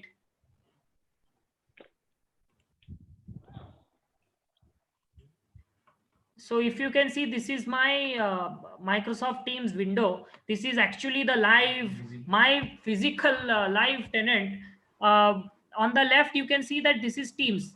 So the concept is that you make teams based on a certain understanding. So for example, certain groups that are working together. So for example, in my case, we have made it according to our verticals. We have an indirect tax department, we have a direct tax department, and a statutory audit department. And in that sense, we decided that we should move it in that sense. Our teams are functioning in that manner. It is quite possible that you may be functioning as per, say, industry. Say you are working on the real estate industry, on hospitality industry, and your teams are based in such a manner, the entertainment industry. Then you can make the team based on that concept. It is on you how you want to make a team. Each team in itself has channels. Now these channels are like a Facebook page, for example. The concept is that you make discussions, or any discussion which is happening pertaining to that subject, it happens in that channel itself. So this ensures two things. One is that there is a structured manner in this discussion. Say for indirect tax, if you can see on the left, I have made there is always a general category tab which is made by default, and there is an assessment group, a compliance group, a core group, and a GST audit group. So in GST audit, what, as an administrator and as owner, what you would have to do is you would have to insist that any discussion which happens, which is pertaining or pertinent to audit, should happen in this audit channel only. Anything which is pertaining to assessment should happen in this assessments folder only. Now the point is, if you can see, there is a team Talati on top. This is the organization based or entire organization channel. So here you can have basic things. You can have announcements which are made, certain HR announcement. You can have, say, lockdown announcement. All these announcements can be made here. You can have birthday announcements. Anything, any announcement, any office. Say you are hosting an office party, you can have a channel for an office party and can invite discussions with the people in the organization. So this can happen. It is quite possible that you have a Mumbai location, a Delhi location, and a Bangalore location. So there is an organization-wide team, and then you can have sub-teams of Mumbai location, Bangalore location, and Delhi location. So you can have it geographically as well. If there is any internal sharing, you can have a combined team as well. So the concept is, and if you can see on top, there are posts, there are files, and there are wiki. You can add tabs to this as well. So any conversation which is happening, so what we do, for example, is that there is a knowledge sharing channel. In this, we share recent judgments or any recent updates which are required. So any recent pertinent judgment is there, we keep it there. So any person who wants to refer to that judgment can just search for it. There is a search bar on top. They can just search for it. It will search the entire team tenant. For simplicity, they also have files. So if I just click on files, it will give me all the recent files which are shared. The other thing with this is that if certain file is shared, so this is a certain file which is shared by me, and it can be accessed by any person in the group. So if I share a certain file, I can directly open the file from here itself. I can edit it. I don't need to go to the OneDrive and open it from the web portal there. I can just edit it from here itself. I get options to open it.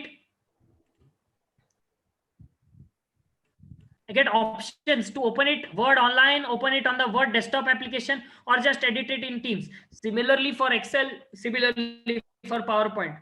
So I am able to update it. And any person, this also maintains that versioning.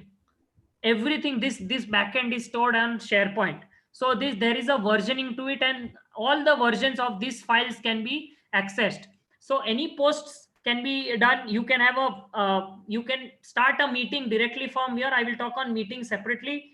You can so there is an email ID of the specific team as well. So if let's say I want to email to the entire organization, if I just say get email address, this email ID, even if I am outside the office, I don't have access to Teams, I can just copy paste this email and send it. It will post the entire thread of the email here. So there is no need to go and refer to that email. You can post the entire conversation here. People can reply to the conversation just like this. Just say reply and you can reply it. You can tag people. So if I just say at Rajat Talati, I can just tag him and a notification will go to him. There is a notification tab activity. Now, one thing to be noted: for Outlook, for OneDrive, for Teams, they have a mobile application as well. So everything can be also accessed from the mobile or from the tab. So I see I just got a mention. So I got an activity saying that Rajat mentioned you in indirect tax GST audit, saying test. So it automatically opened the text and message, and I can directly reply. So this is just a small feature. I can access the team channel directly from here.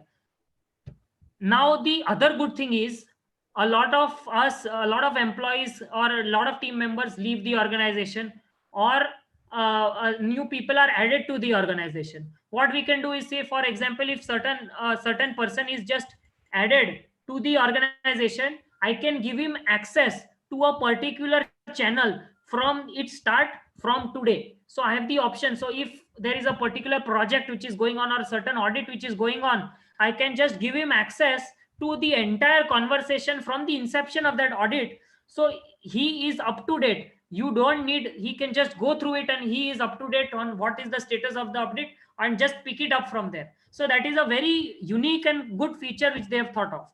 I can tag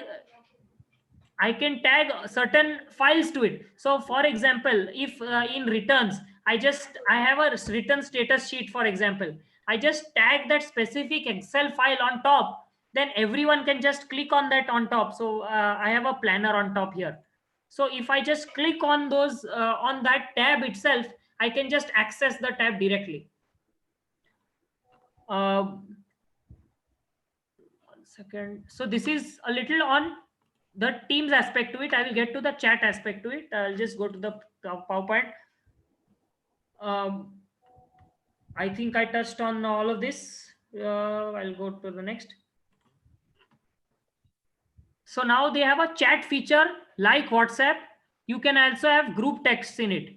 So going back, there is a chat feature. So any chats which are happening, this is exactly like WhatsApp. You can you send text? Chat. So I can receive a text message on Teams. I can create a message, just start typing the name, and I can just send him the message. It is very simple. I can also have group texts. So if I want to, for example, if this is this group, I can just rename the group. So it is easier for me to find. I can filter by name and just search those.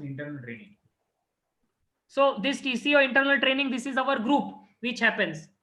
The other good thing is, because this is also a video client, what happens is we have these meetings which are happening all the time.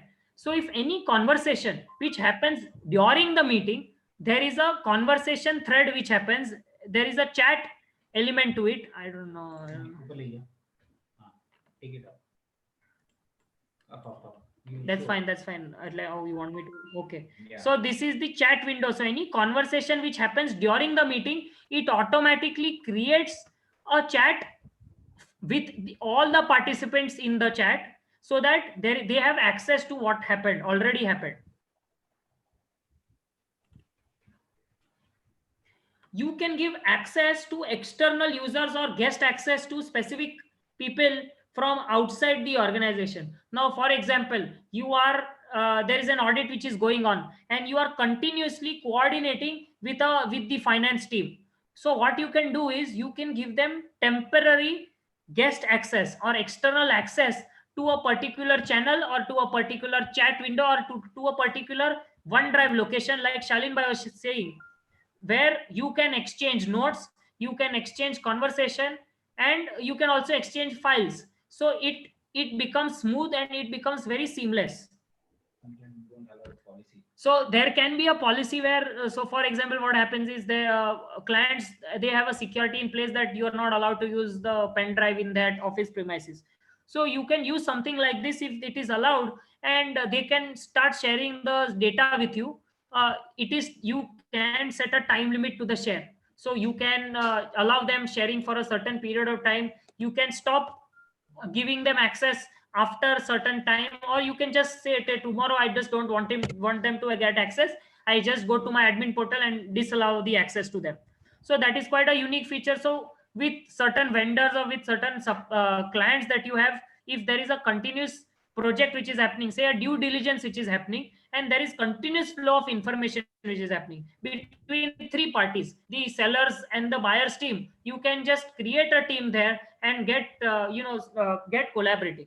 Similar to how we showed in OneDrive, here also you can share files in the chat window, also you can share files in the channels also. Everywhere you are able to edit it, you can edit it together as well. So if my father is on OneDrive and I am on Teams, we can still edit it together.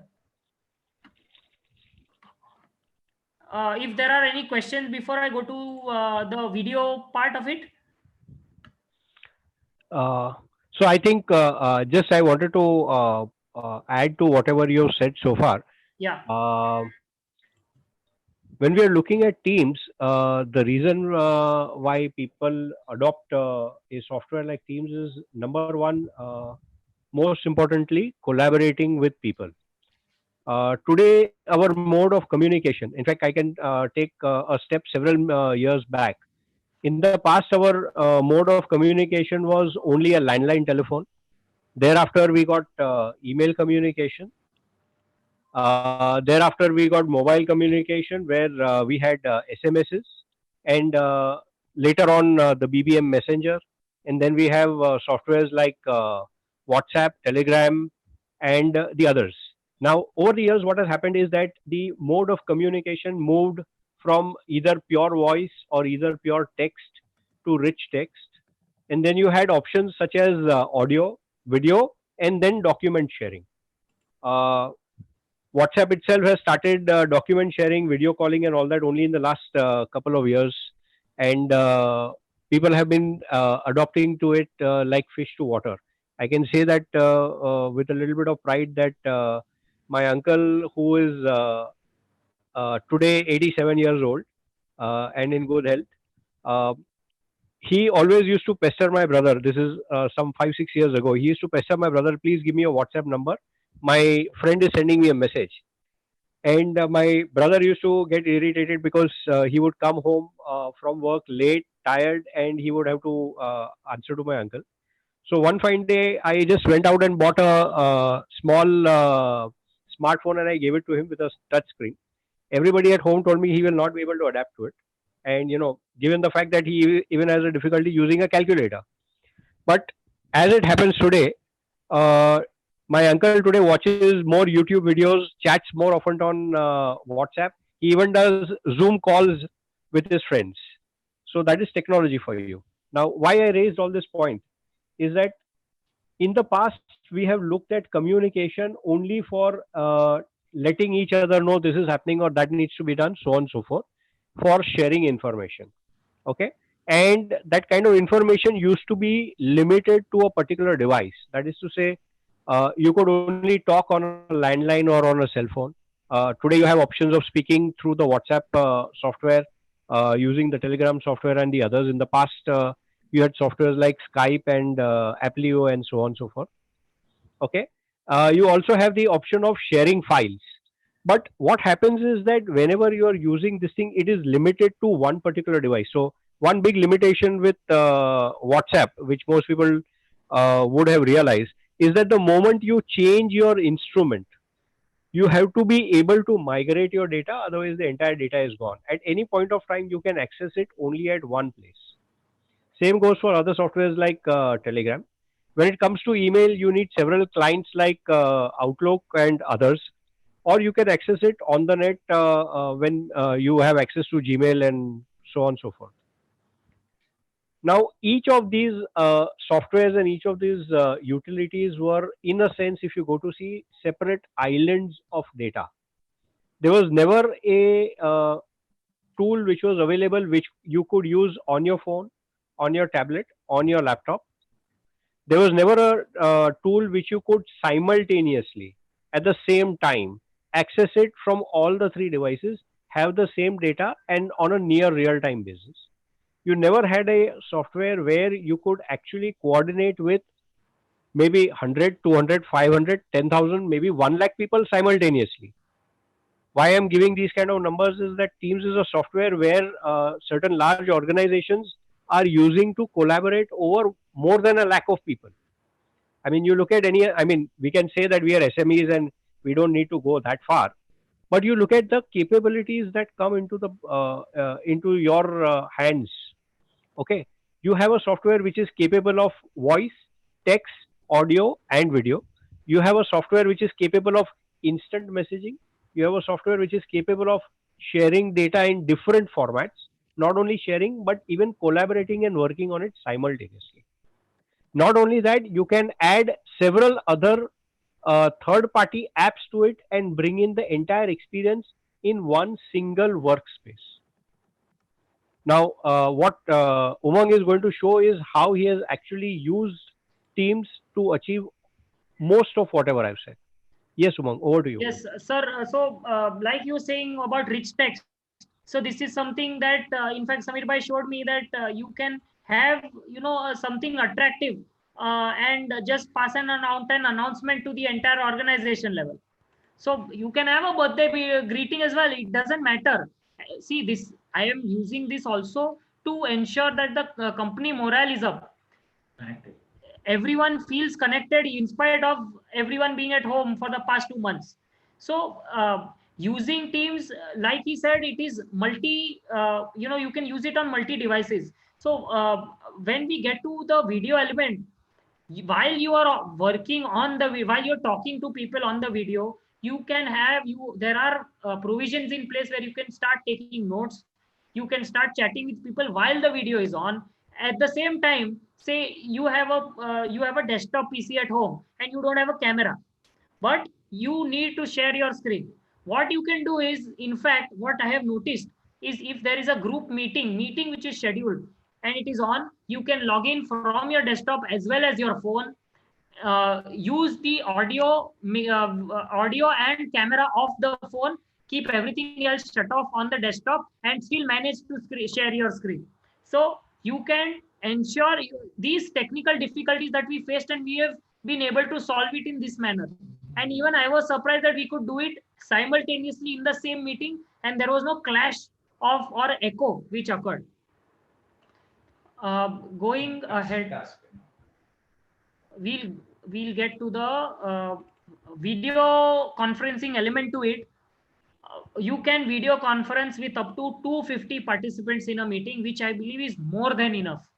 After a point, it may become unmanageable. but you can have about 250 people participating in a meeting at once. If you are holding a webinar, say there is a client webinar which you want to hold across fields, across all your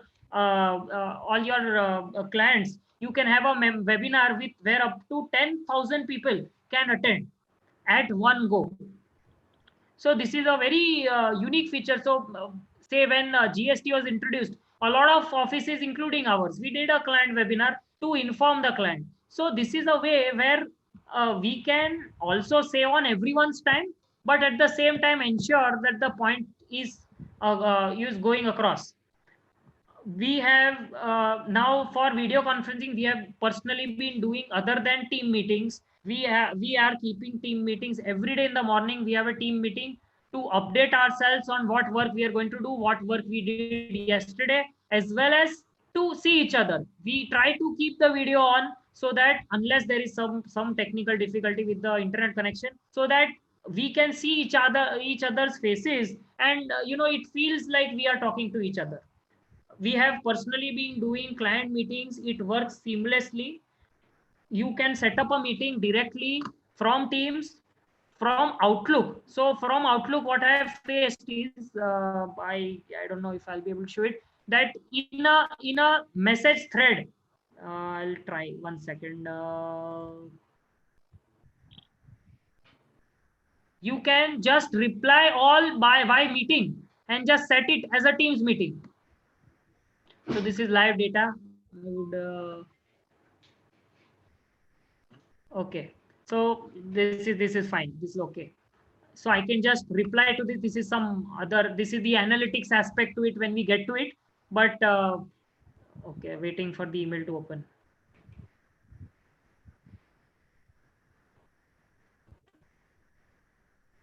So if you just click on reply all by meeting, you can just set up a meeting. And the best part of this is that the trail of the entire email thread gets stored in this process in the bottom end of the field. I'm waiting for the other screen. Can you see the other screen which popped up when I clicked on it? No. 1 second. Okay. So this is what popped up. The name of the email thread got posted here. I can invite people to this, and I can make it a Teams meeting. So automatically a Teams link gets generated, which is sent to all the people who are not part of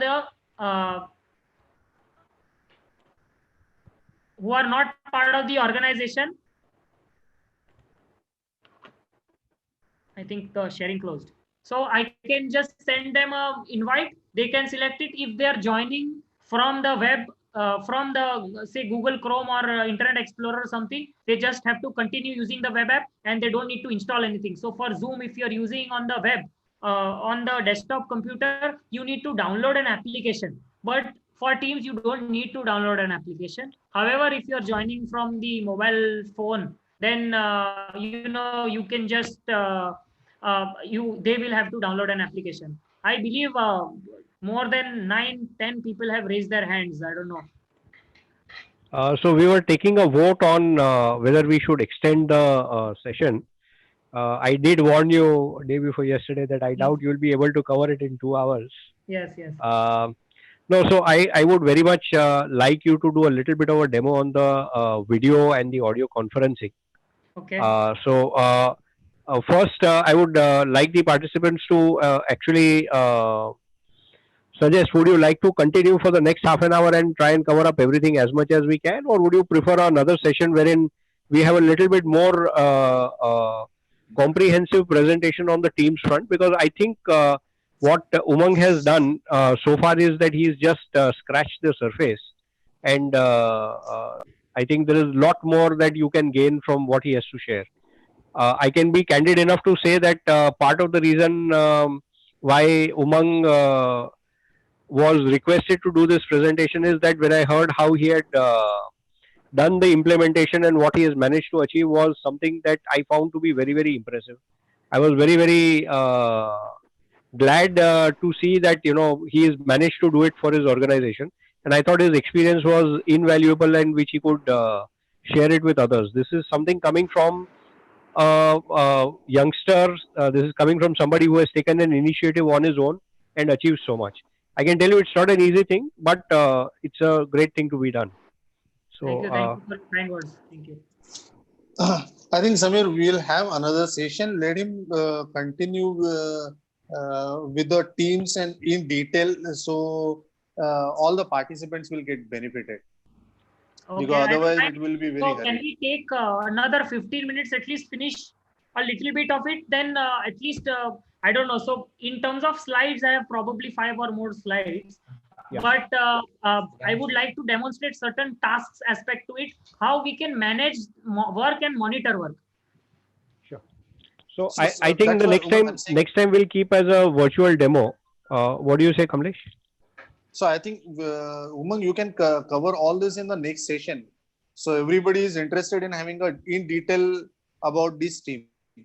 Okay. Let him finish the presentation. He can do a demo next time and go back to the presentation. Sure. Or we can decide. So if there is some other you have your next session, I can have the starting 40 minutes or so, or half an hour, because I don't think it will go beyond that. Yes, there are a lot of features, but probably another half an hour and we should be able to do that demo. So I don't know. That's your call. We'll discuss it later. Okay. The good part of Microsoft that I have observed is that they are open to a lot of changes. When we implemented Teams about a month and a half ago, what we noticed was that like Zoom, everyone else had this grid view where you could see at least more than 5 or 6 participants.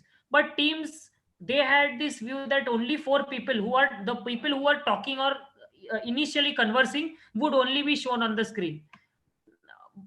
So now, if you know, Google Duo has updated its software. WhatsApp is now allowing 8 people to join.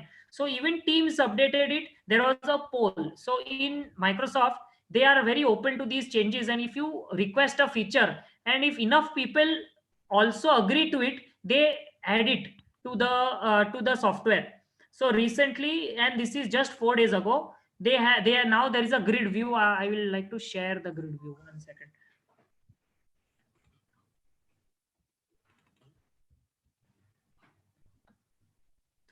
So the file is opening. Yeah, it's open.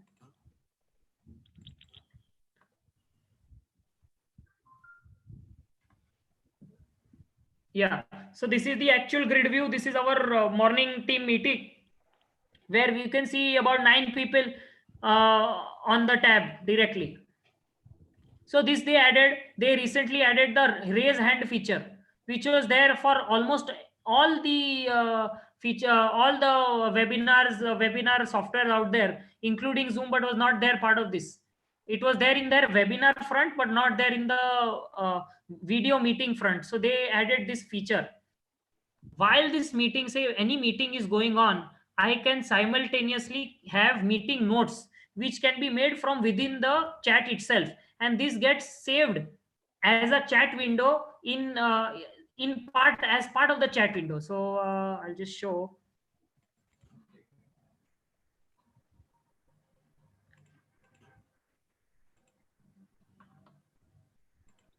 So there is a whiteboard, there is a meeting notes. See, if I was to click on this, there would be notes which would start, and I could start making these notes. People who are part of the meeting, who are on the meeting, can actually also click on the meeting notes and can look at the meeting notes while it is being typed.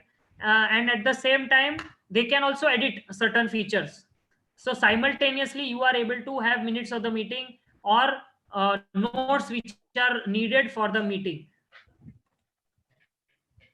There is in our office, after a couple of weeks of implementing, we started with the team trainings, and every other day we would have a team training. So probably thrice a week we would have team trainings in the evenings. So we used the screen sharing and whiteboard feature extensively. The only problem with whiteboard, what I experienced, was that either you need a touch screen based what do you call laptop, because it's not that easy to just draw on it using your mouse pad, or you need a iPad or something like that, where it is very easy to write.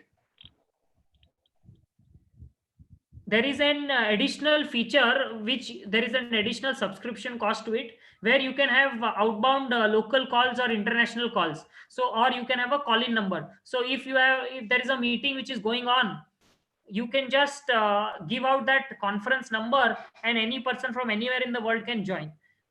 As a feature, we have not subscribed to it because I don't see this use right now, and with our calling cost and everything so low and internet cost so low, we did not find it that that necessary to opt for this feature.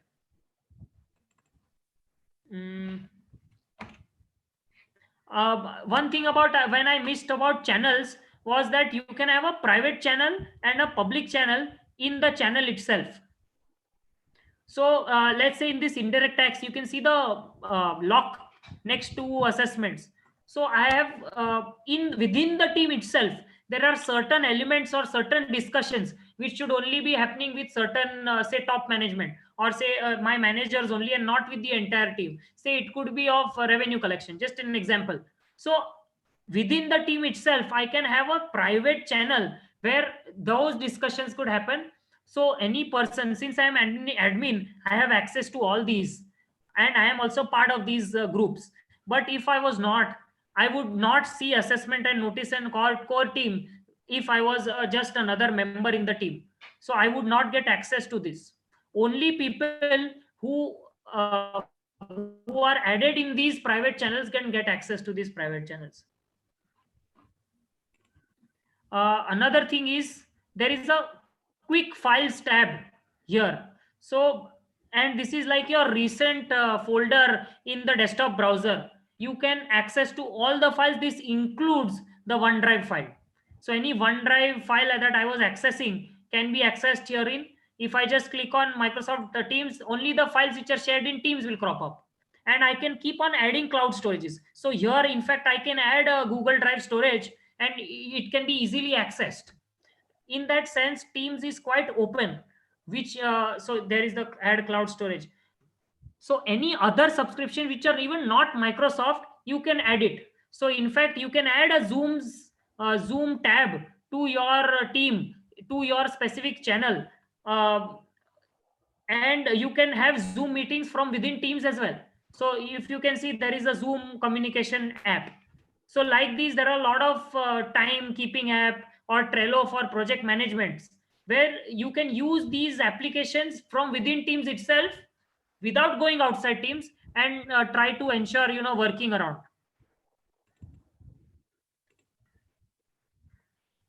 Microsoft Planner, should we take it later? It is on job allocation, on assignment of job, and working in a team. I can just show how a planner looks. So for audit, this is a team planner that I have made for audit planner. Just for our purposes right now, I have just kept the test 5 jobs on top for privacy concerns. But you can manage a lot of things from the planner. This is integrated from within the planner itself. So for example, I have a job. I can create a job. I can assign people to it. I have assigned myself and my father to it. For example, I can set the progress of the task. I can bucket it in things. So for example, if I have a group audit, I can have a bucket of that ABC Limited, and then have all its group audits in that various tasks in that bucket. So I can bucket it in that manner. I can have a geographical bucket, say East Zone, West Zone, North Zone. Accordingly, my client tasks can be arranged in that manner. I can set priority to the task, as well as set a start date and an end date to it. Now, the good thing about this end date is it keeps on sending you emails saying that it is overdue. That is the best thing. People either might get irritated and start doing the job. As long as the job is getting done, I am okay. You can add notes to it, and there are checklists. You can set a checklist to it. So if the entire team is working on various things, he can start doing it, and the thing will start scratching out. You can add attachments. So any files which are being used continuously for this particular task. So for example, you have audit notes or some audit notes that you can have an attachment with remarks on it. So those remarks keep on getting updated as and when someone does the work, he can just add the remarks to the attachment, and that attachment keeps on getting updated. You can also comment on it. So as and when certain task is done, the people who are assigned the job also get the email, as well as the person who has created the job. So it is quite possible I am not allotted this job, and my team is doing the job. So as soon as they get the job done, they can comment on it or even tick on it, and as creator I get a notification, and I can set it how I want based in the planner, that how what notification I want. I can also color code these objects. I can change the name of these color codes as well. So people are used to in Outlook used to using these color codes. You can continue these color codes here. The other thing is on analytics. I can filter it by things which are due, things which are late, things which are due today, things which are due tomorrow. I can filter it via its priority, something which is urgent, something which is not urgent. I can do it via assignment. So for example, if I was to see what is assigned to me and my father, only the jobs in which both of us are tagged can be seen. So and there is another filter to it. So I just group, this was group by bucket. If I group to assign to, it will show my name first, and any people who I am attached with also doing the job, it will also repeat next to me. So since my name is here, it will come here. This is actually certain live data, but yeah.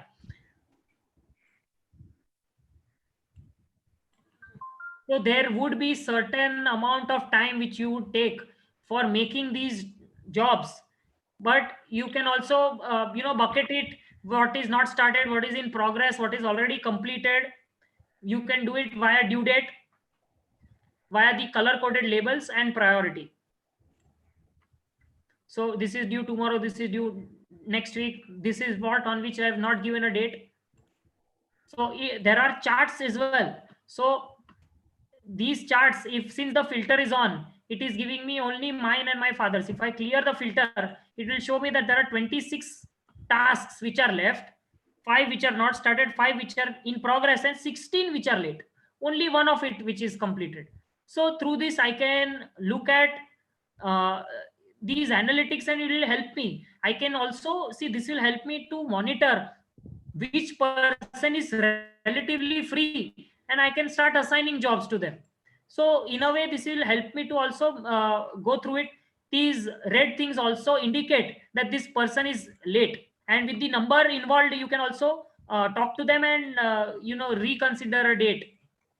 There is a scheduled calendar in it which gives you access that these audits are due tomorrow, these audits are due later, and this is how you can view all these data. This gets synced auto to this is the calendar of the channel. So this is the entire team channel calendar. So you can use it for task allocation, tracking. It gives really good data analytics, and it is integrated within the team window itself. So you don't need to go out. The entire thing is replicated on the phone. So on the phone, you can just browse through your tasks. And once, say, you are in audit, for example, you can just finish while traveling, going back to office or going back home. You can just start ticking those tasks. And so if the manager or the partner is checking the data, he gets a notification. If he's in office, he can start checking or reviewing the data on the spot. So that is how you can start functioning. And everything has a data trail to it, so everything is documented. If a task is completed, it does not just go away, it is just scratched out. Now I cannot harp on the importance of implementation and training. From personal experience, like I said, we failed in the implementation. There was nothing wrong with the product itself, but we failed in the implementation, and that is why we could not do it correctly. I hope by this attempt, I think we were able to implement at least a certain level of it. It should flow from the top down. As owners, as managers, we should insist that data should start flowing. Okay, I think we should cut down on this. I'll just quickly close it. I was just insisting that this should flow from the top. You should insist that the data should start coming to you from these applications itself. And, you also start developing this discipline and you also start using it. Then and only then these things will start flowing. Training is paramount. And in fact, what I did was I trained them in all this through Teams itself.